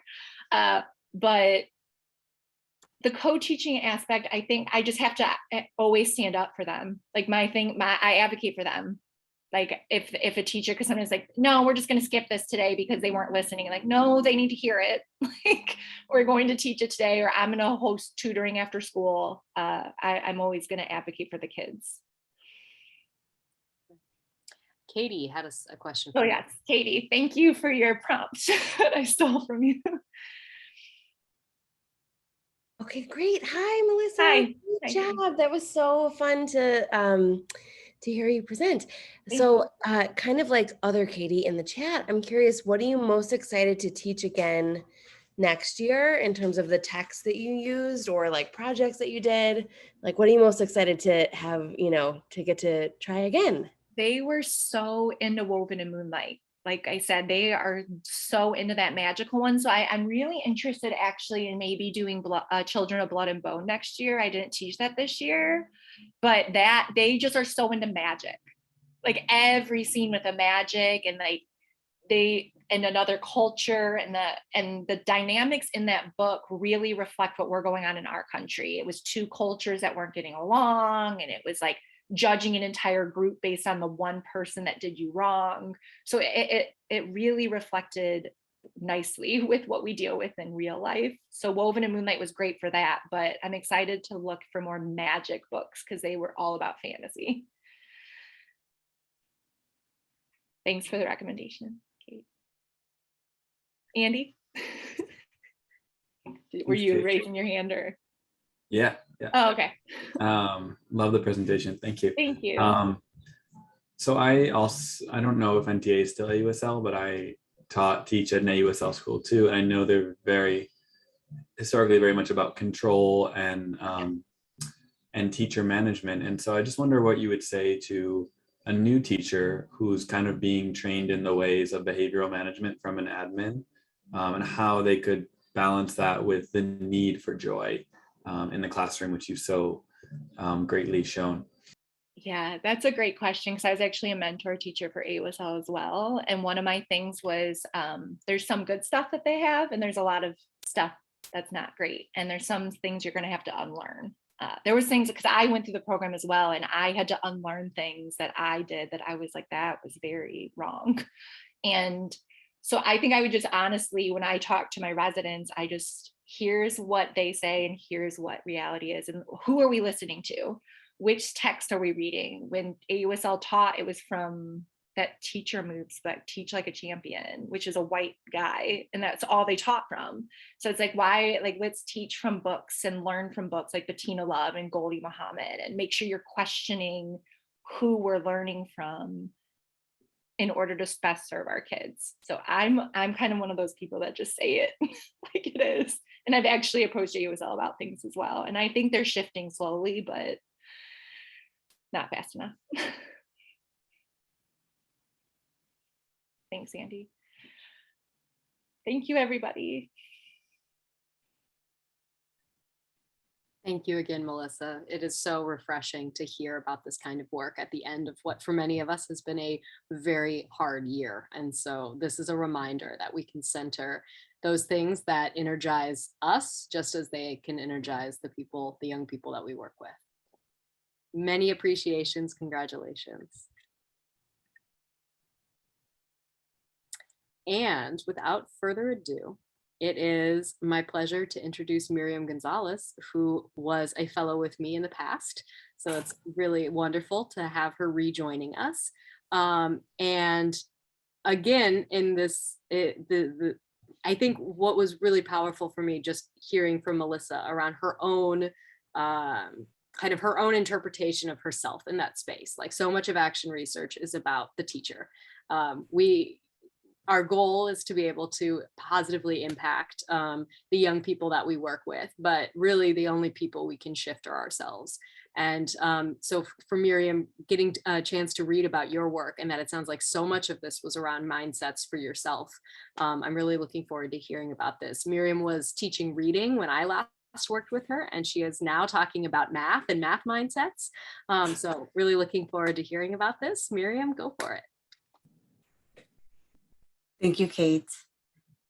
Good evening, everyone. Let me go ahead and share my screen.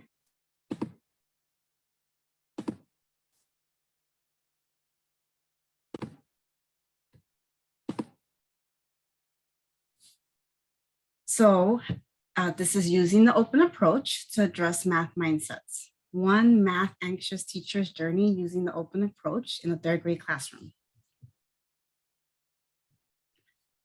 Math. So Sarah, if it's okay, if you can put that little poll out there. How many of you are math lovers out there? I'll take a quick second, please be honest. Do you like it? Do you love it? Yes or no?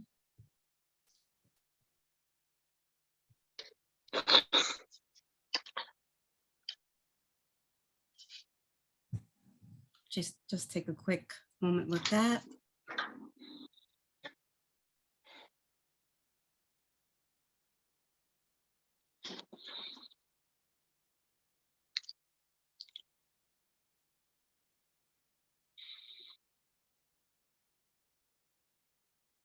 Miriam, can you see those yes. results?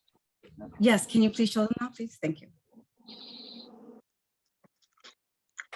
Oh, wow. All right, so you can see for yourself that there are the majority in this particular audience that do not like or love math. Thank you, Sarah, for that. And I will get to that poll in just a moment.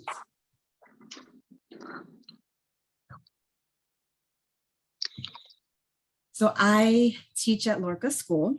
It was opened in the year 2010. It's in the Avondale Park community in the northwest side of Chicago. We are a personalized learning school. Our population is over 90% Hispanic. Our school is from pre-kindergarten to 8th grade. Grades 3rd through 8th are departmentalized. I am in the 3rd and 4th grade team, and I currently teach math and science. So math anxiety, and the reason I asked for that poll is because of generally when people are asked, well, I'm not a math person, or I just don't like math, don't give, I don't want to know about math. Usually it kind of connects to math anxiety. And so math anxiety is characterized by feelings of fear and apprehension regarding mathematics and the general avoidance of the subject. So during my literature review process, I found stereotype threats, the idea that one specific group of people are not good at a given task. So for example, girls don't perform well in math tests than boys. I also discovered student math anxiety, students that feel negative feelings about doing math in general and doing math activities such as classwork or exams. And also teacher math anxiety, teachers that are apprehensive about their math teaching abilities. For example, avoiding teaching particular units. My rationale is twofold. I wanted to address my own insecurities as a math teacher. Math has always been a weak subject for me growing up as a student. I've had negative experiences as in my academic journey. One in particular stood out to me that as myself as a third grader, I earned my first red F because I was not fluent in my multiplication facts. Another occasion was in high school. I was actually recommended to go into honors geometry, but I actually dismissed it and I said no, because I had already had that negative mindset for myself. And there's a couple of journal entries here. Both of them are from October. There was a female student and she was very frustrated with a particular problem. And so we were meeting in a small group. So I told her to take some deep breaths with me, inhale in her nose, exhale through the mouth. And I noticed that the rest of the group watched us and were calm too. And this other occasion in October, which I documented in my teacher journal, they were given a Google slide where they were only to use the numbers that were on that slide. They were trying to figure out without anything whatsoever, just themselves and their verbal skills. And they were very motivated for that. They became really excited. And with this group, it was with my third graders. The open approach is something I learned about last summer in a math course. As an adult student, I became more confident in solving more problems in a variety of ways. And I knew that I wanted to implement this with my students. So the open approach is a flexible method in which students are given the freedom to use multiple strategies to solve math problems. There is more than one correct answer, or there may be more than one way to solve it. It challenges students in their cognitive development. Problems may be created by students. Teachers can modify questions or create new ones. So my main research question is, what happens when a math open approach is used in a third grade math classroom by a math anxious teacher? My first sub-question is, how does the open approach influence my students' engagement in math? My second sub-question, how does the open approach influence my students' confidence in doing math? My third sub-question, how does the open approach affect my students' achievement in math? And my fourth sub-question, how does the open approach impact my mindset in math?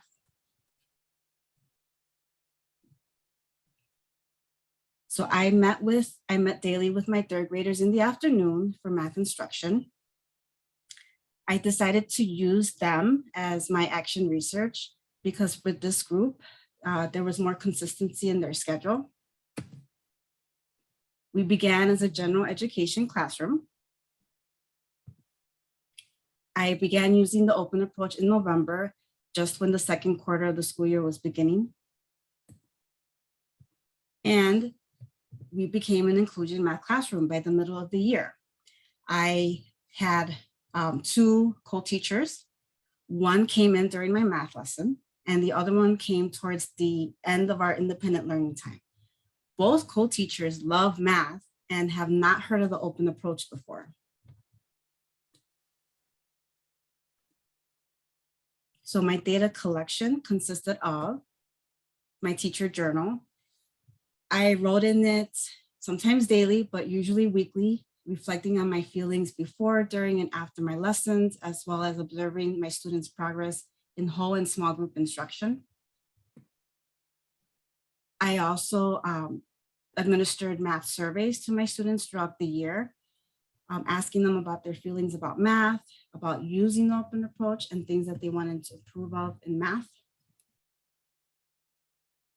And also, I looked at their student work and their unit assessments. So this was also in their composition notebooks or in their in our math curriculum workbooks. And I also looked at their unit assessments. That was a part of our math curriculum. I had 4 case study students. So this is Romello. And he indicated in his beginning of the year survey that he doesn't like math. And he stated that he could have a better attitude in math. This is Ezekiel. He also indicated in the beginning of the year survey that he doesn't like math and that he said he could listen better in math class. This is Dana.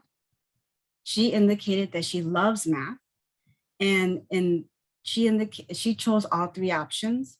She indicated she wanted to have a better attitude about math, to listen better, and to ask more questions in math class. And we have Maria here. In her survey, she indicated that she likes math, and then she chose that she could have a better attitude about math.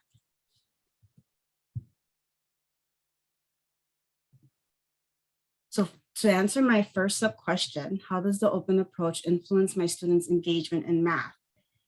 Here are some examples of student work using the open approach. So here we have some arrays, equal groups. They're listing multiples, the turnaround rule, and some actually wrote word problems.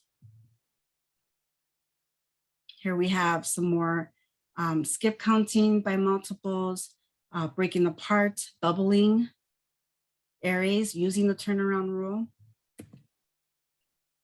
and also using helper facts,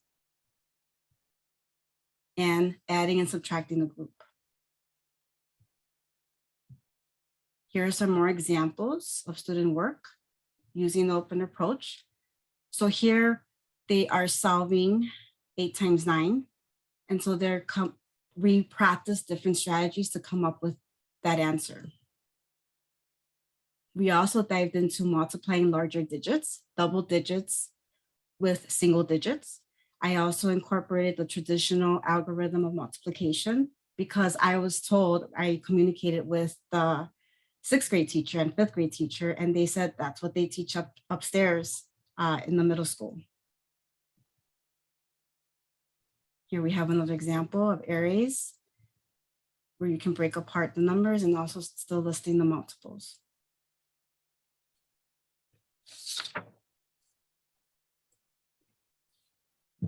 Here we have the number of methods that my students used from the beginning of the year to the end of the year. Overall, there was an increase in most of my students. Some of the students came actually after the beginning of the year, once the open approach was already implemented. And as you can see, overall, there was an increase there. With my case study students, from November to April, something I noticed, my girls, Maria and Dana, they had a lot more strategies than Romello and Ezekiel, but I noticed also that all of them increased in their number of methods using the open approach. So here's an example of Ezekiel, of his work. And here's a teacher journal entry from February. Today was a new day after all. Ezekiel had a breakthrough today in their small group time. The lesson was doubling part 2. I noticed that he drew an array for a 4x8 rectangle. And I asked him why he drew an area. He said that areas help him solve the problem. And he got it correct. And here's a brief snippet of him.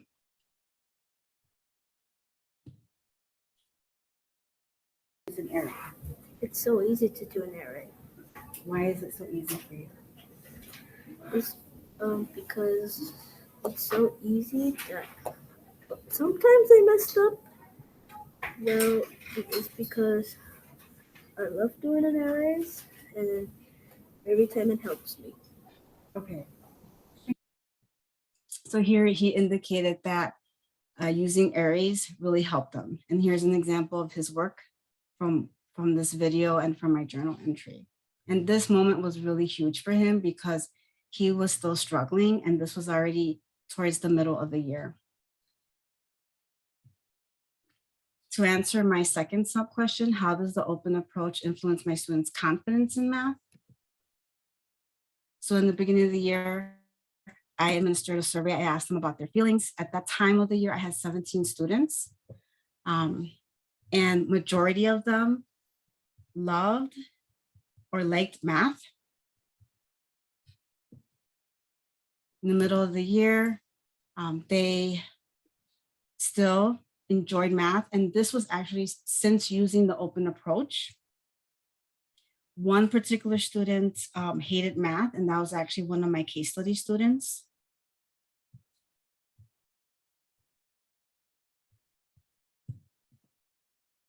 And then by the end of the year, by the end of the year, I had 19 students in the middle of the year and the end of the year. And fortunately, no one hates math, but there were a couple more students that indicated they didn't like math, in particular, one of my case study students.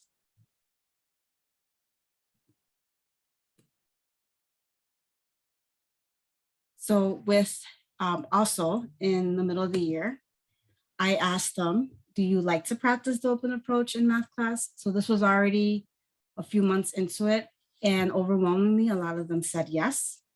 There was a couple that said no. One of them was my case study students.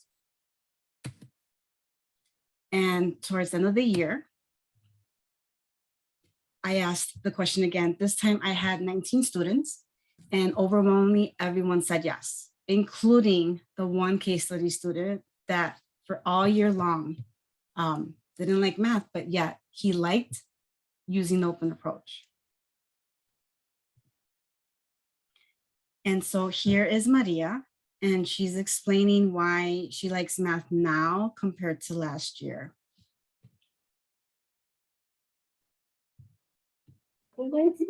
So that's why I didn't get any interest and I got very bored about it. But then that I saw that there was more like, strategies to do it. So that's why I started liking it so I can get the answer more quicker. So you're saying this year you started liking it more then? So what I really love about Maria is that she's an English language learner. And I love the fact that she started out struggling with the language. And then towards the middle of the year, she has just blossomed and progressed a lot more in class. And so just another win for that as well. So that's why I didn't get. Sorry about that. So here with my third sub question. So how does the open approach increase my students' achievement in math? So with Romelo and Ezekiel, their test scores did improve slightly, but it was inconsistent. And as you can see, when we started the open approach was right at the beginning of the second quarter. And there were a variety of reasons for that. Attendance, it was mostly attendance and other factors. And so one thing I want to highlight though is Ezekiel, where he earned his first 100, like at the first try. There were times that I had to administer a retest to both of them in order for them to still pass, because passing is 60%. And with Dana and Maria, As you can see, there was more of an increase. And after we had the open approach implementation, which I was still surprised, given that the literature I've read indicated that it would be the opposite, that the boys would perform better than the girls.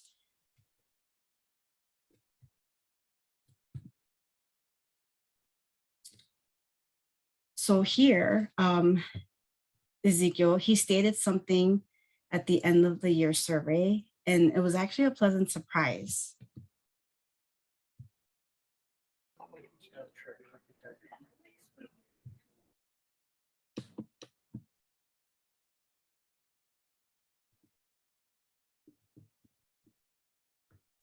Another question. So I noticed that you said that you wanted to be a teacher. Is that still true? Okay. Can I ask why? If you don't want to tell me, it's okay. I want to be a teacher like you. Why? Because I want to teach. I want to teach like this, like. This was actually a surprise for me because it was a struggle, you know, and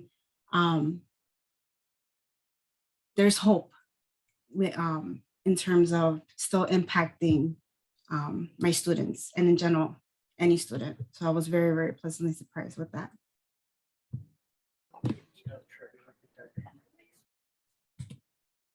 And now to my last sub question.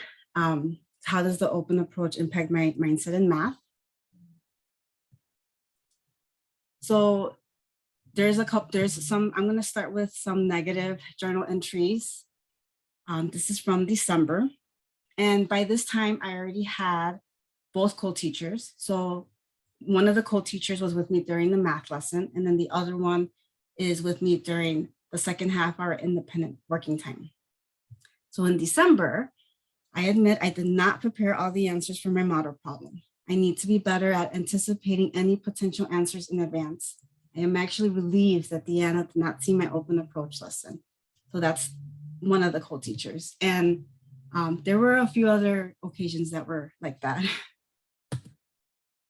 In January, during my mini lesson of finding the area of rectilinear figures, I had to look at the answer key twice to reassure myself that I was modeling it correctly. And again, that anxiety was still inside of me, and just making sure, okay, am I actually teaching this properly to my students? And then later in January, I am not strong in fractions, and my preparation takes a bit longer for fractions. As I am planning for tomorrow's open approach lesson on equivalent fractions, I can feel the tension increase on my upper back and shoulders. That's a unit that I've probably struggled with all of my career. And so I had to just be honest with myself that it takes me a little bit longer to prepare for this unit. So about a week before Christmas break, the third graders ended up in quarantine, and we had a few days of remote learning. So here's one example of me making a mistake with a digital array. This would not be the first mistake that I made this school year, but in those other occasions, the students were compassionate and understanding about it. Trying to stop the transfer of power, a precedent that had stood for last session. years.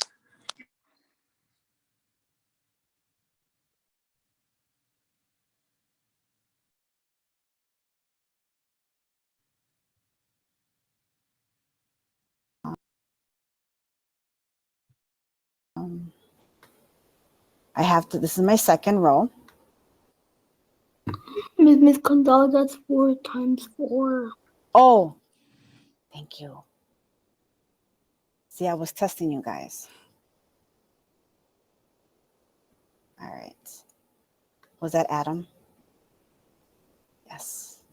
Thank you. I appreciate it. See, even adults make mistakes. I am not perfect, okay? Nobody's perfect. So I appreciate that you helped me.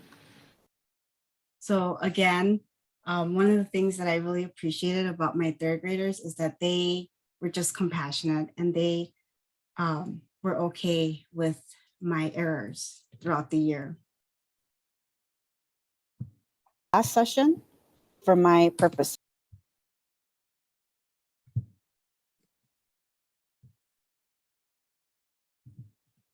So continuing with my journey, today I taught another open approach lesson using helper facts again, using the problem 3 times 8. And we listed the other strategies we've used: arrays, turnaround rule, listing the multiples, subtracting the group, adding the group, doubling, and using friendly numbers. I felt more confident about this lesson because I did teach a similar lesson this past Monday. So this was already in February, and becoming more confident in myself. And what I've noticed is that when I'm reteaching something, maybe it's a either a similar problem or similar strategy, I knew what to expect. I prepared it in advance.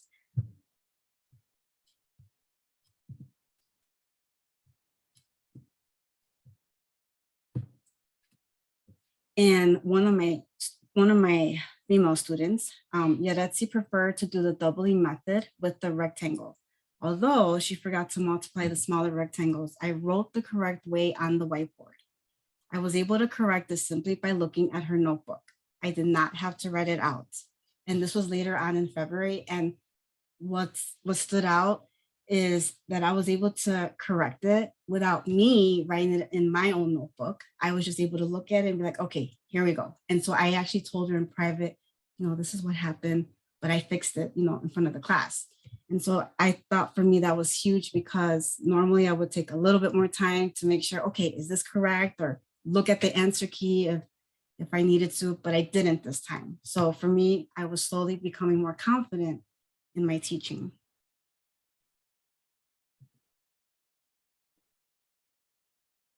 Going into March, so a couple of kids said the answer is already there, but I reminded them that the purpose of today, just like yesterday, was to write a number story that matched the equation.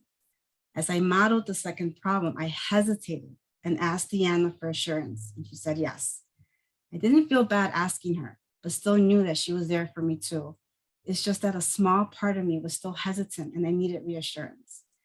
And so just in reflection, I'm bound to still make mistakes. And so it's okay to, ask for help, or for reassurance if you have a co-teacher or another adult in the room.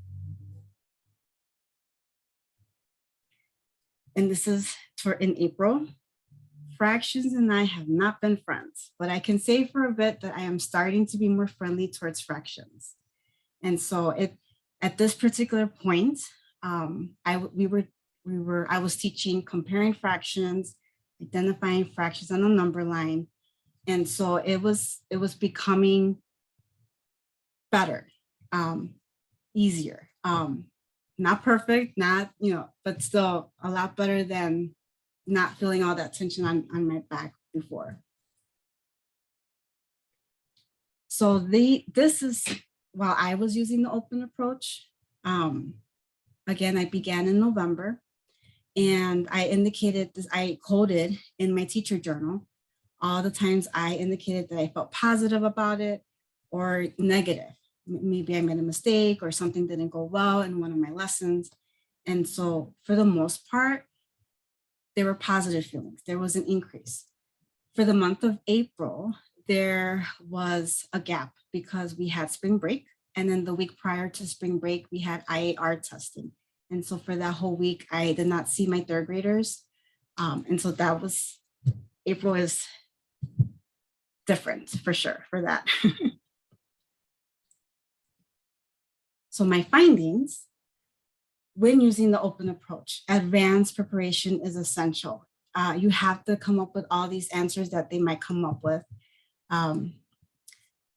Driving the math curriculum, I found myself not following the math curriculum to the T, like the way the workbook is set up. I ended up grouping the lessons according to the concepts, like is it the multiplication strategies? Is it just fractions? And so I found myself doing that. Multiplication and division were the most commonly used operations with the open approach. And I'm realizing this because these are third graders, and in third grade, they are supposed to be fluent in their multiplication facts. They are introduced to division, but it's very basic. That's actually in fourth grade where they're taught more exclusively that method. The open approach helped increase my students' engagement and confidence in math. And the open approach greatly increased my mindset about teaching math with more confidence.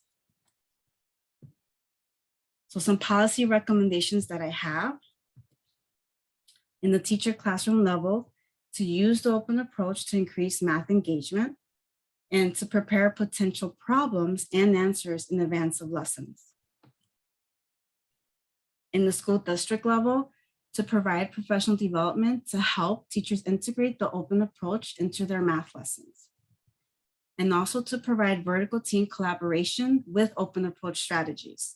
I was very fortunate to talk to not only my co-teachers, but the 5th and 6th grade math teachers as well for this, and telling them more about the open approach. And on a national level, reforming of students' learning processes. It's not just about the content.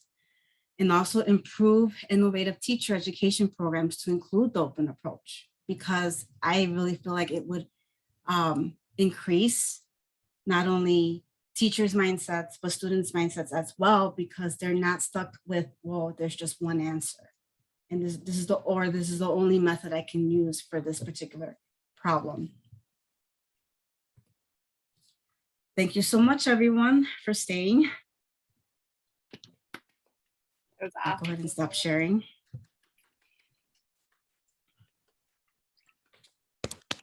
Thank you so much for your honesty, for your openness, we saw multiple people, I think, mentioning empathy in the Zoom chat. Like, this is so powerful to have you taking this time to think through and talk through how your own mindsets around mathematics might be having an impact on student mathematics. Like, really, really wonderful to see. I'll give you a moment to look through the responses in the Zoom chat so far.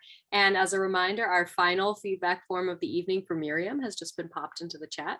So please take a look at that and give Miriam some feedback. I have a question for you.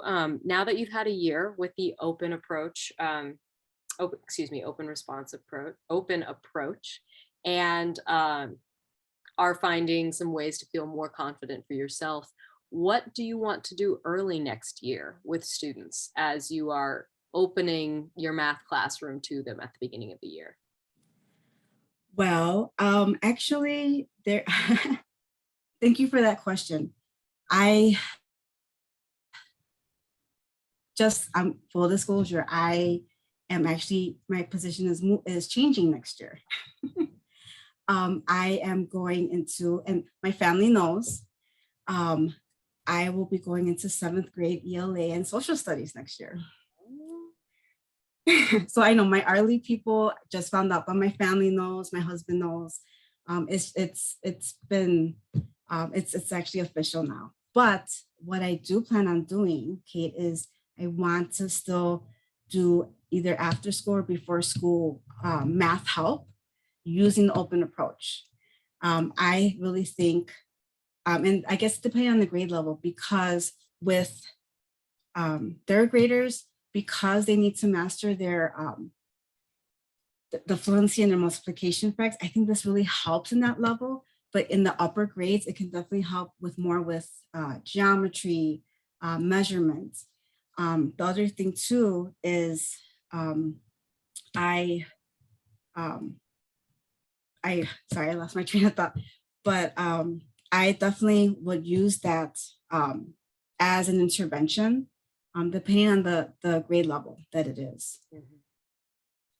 A question from the audience was, given that it sounds like you are moving on, though not entirely, which I love to hear, can you do some PD for teachers before you do? Is there an outlet for you to do that at your school? Yes, actually at my school, my principal really likes having us as a staff to lead professional development. I actually did lead professional development 2 years ago.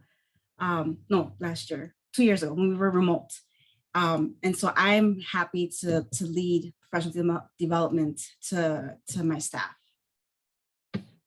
Maybe you can invite some of us who want to learn more about the open approach, because I would love to learn more.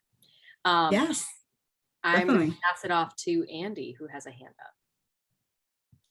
Thanks, Kate. Awesome presentation, Miriam. I guess the question I've been closely following your research all year. And as I listened to your presentation, I was curious, how much do you feel your growth as a moving away from a math anxious teacher was a result of the open approach? And how much of it was a result of having to reflect and realize the moments you were growing and acknowledging those? So I guess how much did the journaling and the self-reflection play in your growth as a math anxious teacher?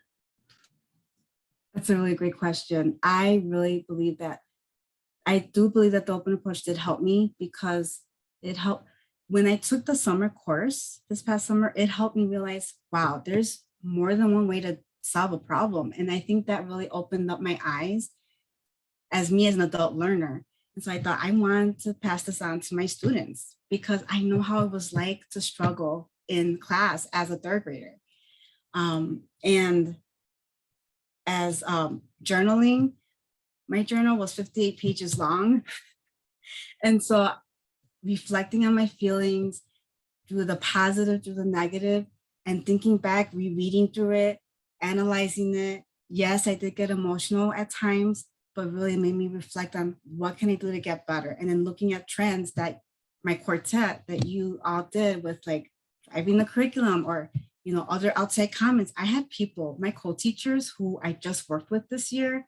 I didn't work with them the past 2 years at my school. They were complimenting me. My principal told me I'm a great math teacher, and finding myself, my identity as a math teacher. And at first I wanted to dismiss it. And I'm like, no, I am a math teacher. And so I'm still going to embrace that, because as a teacher, you should always grow. Whether, like for me, math is my weakest subject, but now I feel like it's leveling up because of the open approach, because of reflecting.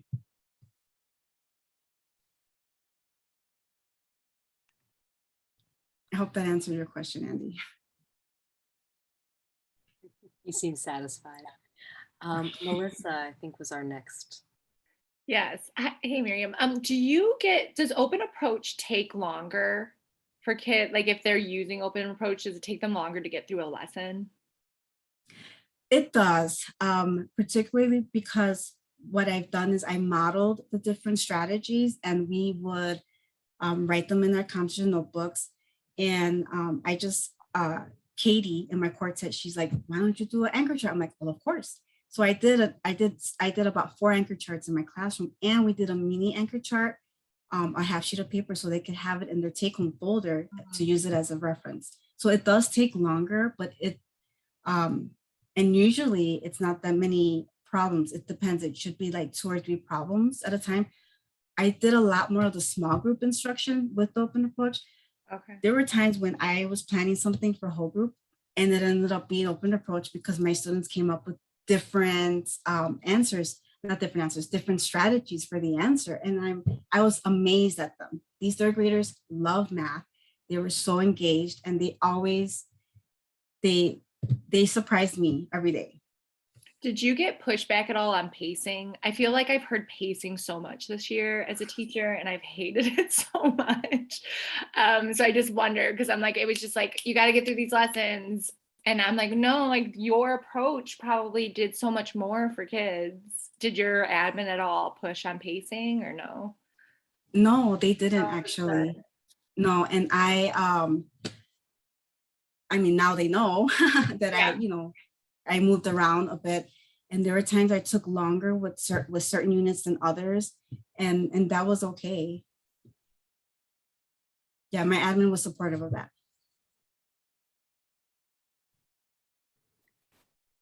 And we have a question from Tarcia.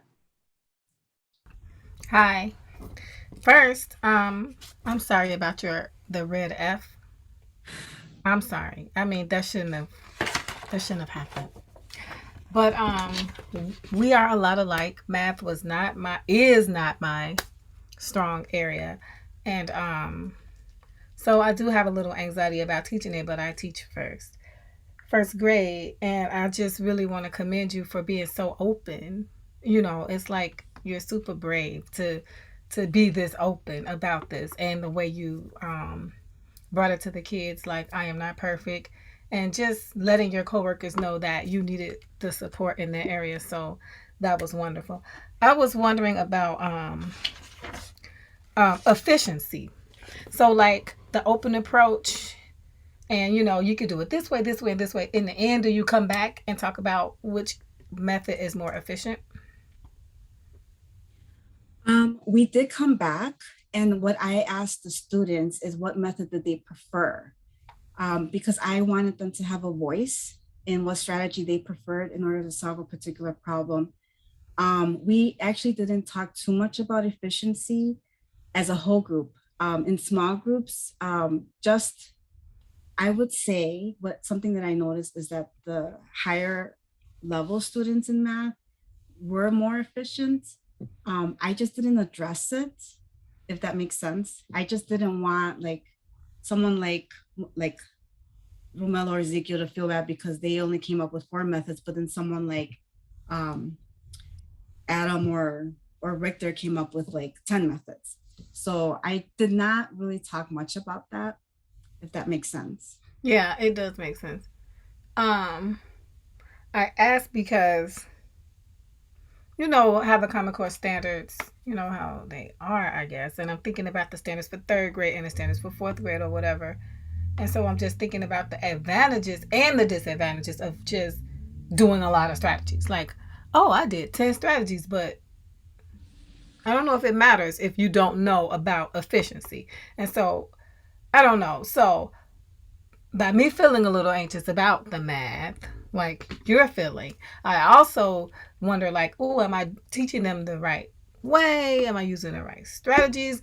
Am I preparing them for next year's Common Core standards and things like that? So I was just wondering about, efficiency. It's kind of a big thing in 1st grade. Like, yeah, I did it like this. Wonderful. It's a lot of different ways to come up with an answer. But if it's going to take you 15 minutes, So I don't know. I just thought about that. Right. You're wonderful, though. I mean, this is Thank you. Thank you. Yeah, and you know what, that is something I did take a look at. We use Star 360 as a screener. We just started it this year. I did not include this in there, but there was an increase in most of the 3rd graders, and that's a timed screener. So that could be an indicator, but I didn't want to use that just because that was a brand new screener, and I wasn't totally wanting to include that overall, but there was an increase in most of my students. The last thing is lesson study. Have you heard of lesson study? The lesson study approach? A little bit, but not all of it. Because this reminds me of it because of the different strategies.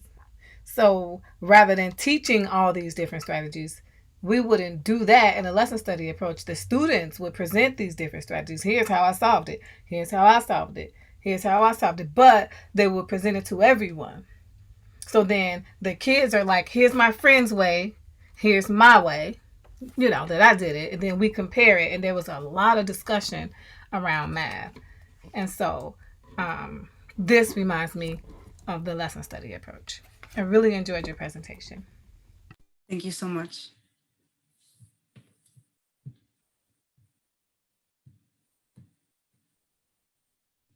All right, well, I get to wrap up the evening. Miriam, wonderful job. And as everybody else has said, how terrific of you to put yourself out there and take that journey with us as you have grown professionally. And I hope you can share that with your other teachers at the school. So thank you all. And I guess all I really have to say is I can remember when I was raising my 2 girls and they were going through CPS, that one of the things that they always found really important that they looked for from teachers was a sense that they were respected by their teachers. Very, very important to them, particularly the older that they got. And I think what comes across in all 4 of these presentations tonight, it may look different, but all of these teachers, even though they might be teaching something a little bit different, are not just talking about respect, they are modeling it for their students by showing a sincere interest in their opinions, in their students' interests, in incorporating their kids into their work in the classroom. And you'd think that it would just be common sense that that would be what happened, but it's surprising how often folks kind of forget about that part, maybe because of the pacing that Melissa referred to, or got to get through this, or got to get through that, or got to get ready for this test. Some of this is just not rocket science. It's about being tuned in to your students and as was already mentioned, using yourself as a tool to build relationships. And I think everybody tonight demonstrated how important and effective that can be. And I think for next week are going to do something fairly similar. So hopefully you'll come back and hear their presentations next Wednesday night. And in the meantime, it's about 7:30. Thanks to everybody who came tonight. Thanks to all of you. And I'm glad I get a chance to see your faces one more time before we say goodbye later on in the month. And we'll look forward to seeing everybody next week. Okay, good night, everybody. Thanks again. Hi, everyone. Thank you. Good night. All right.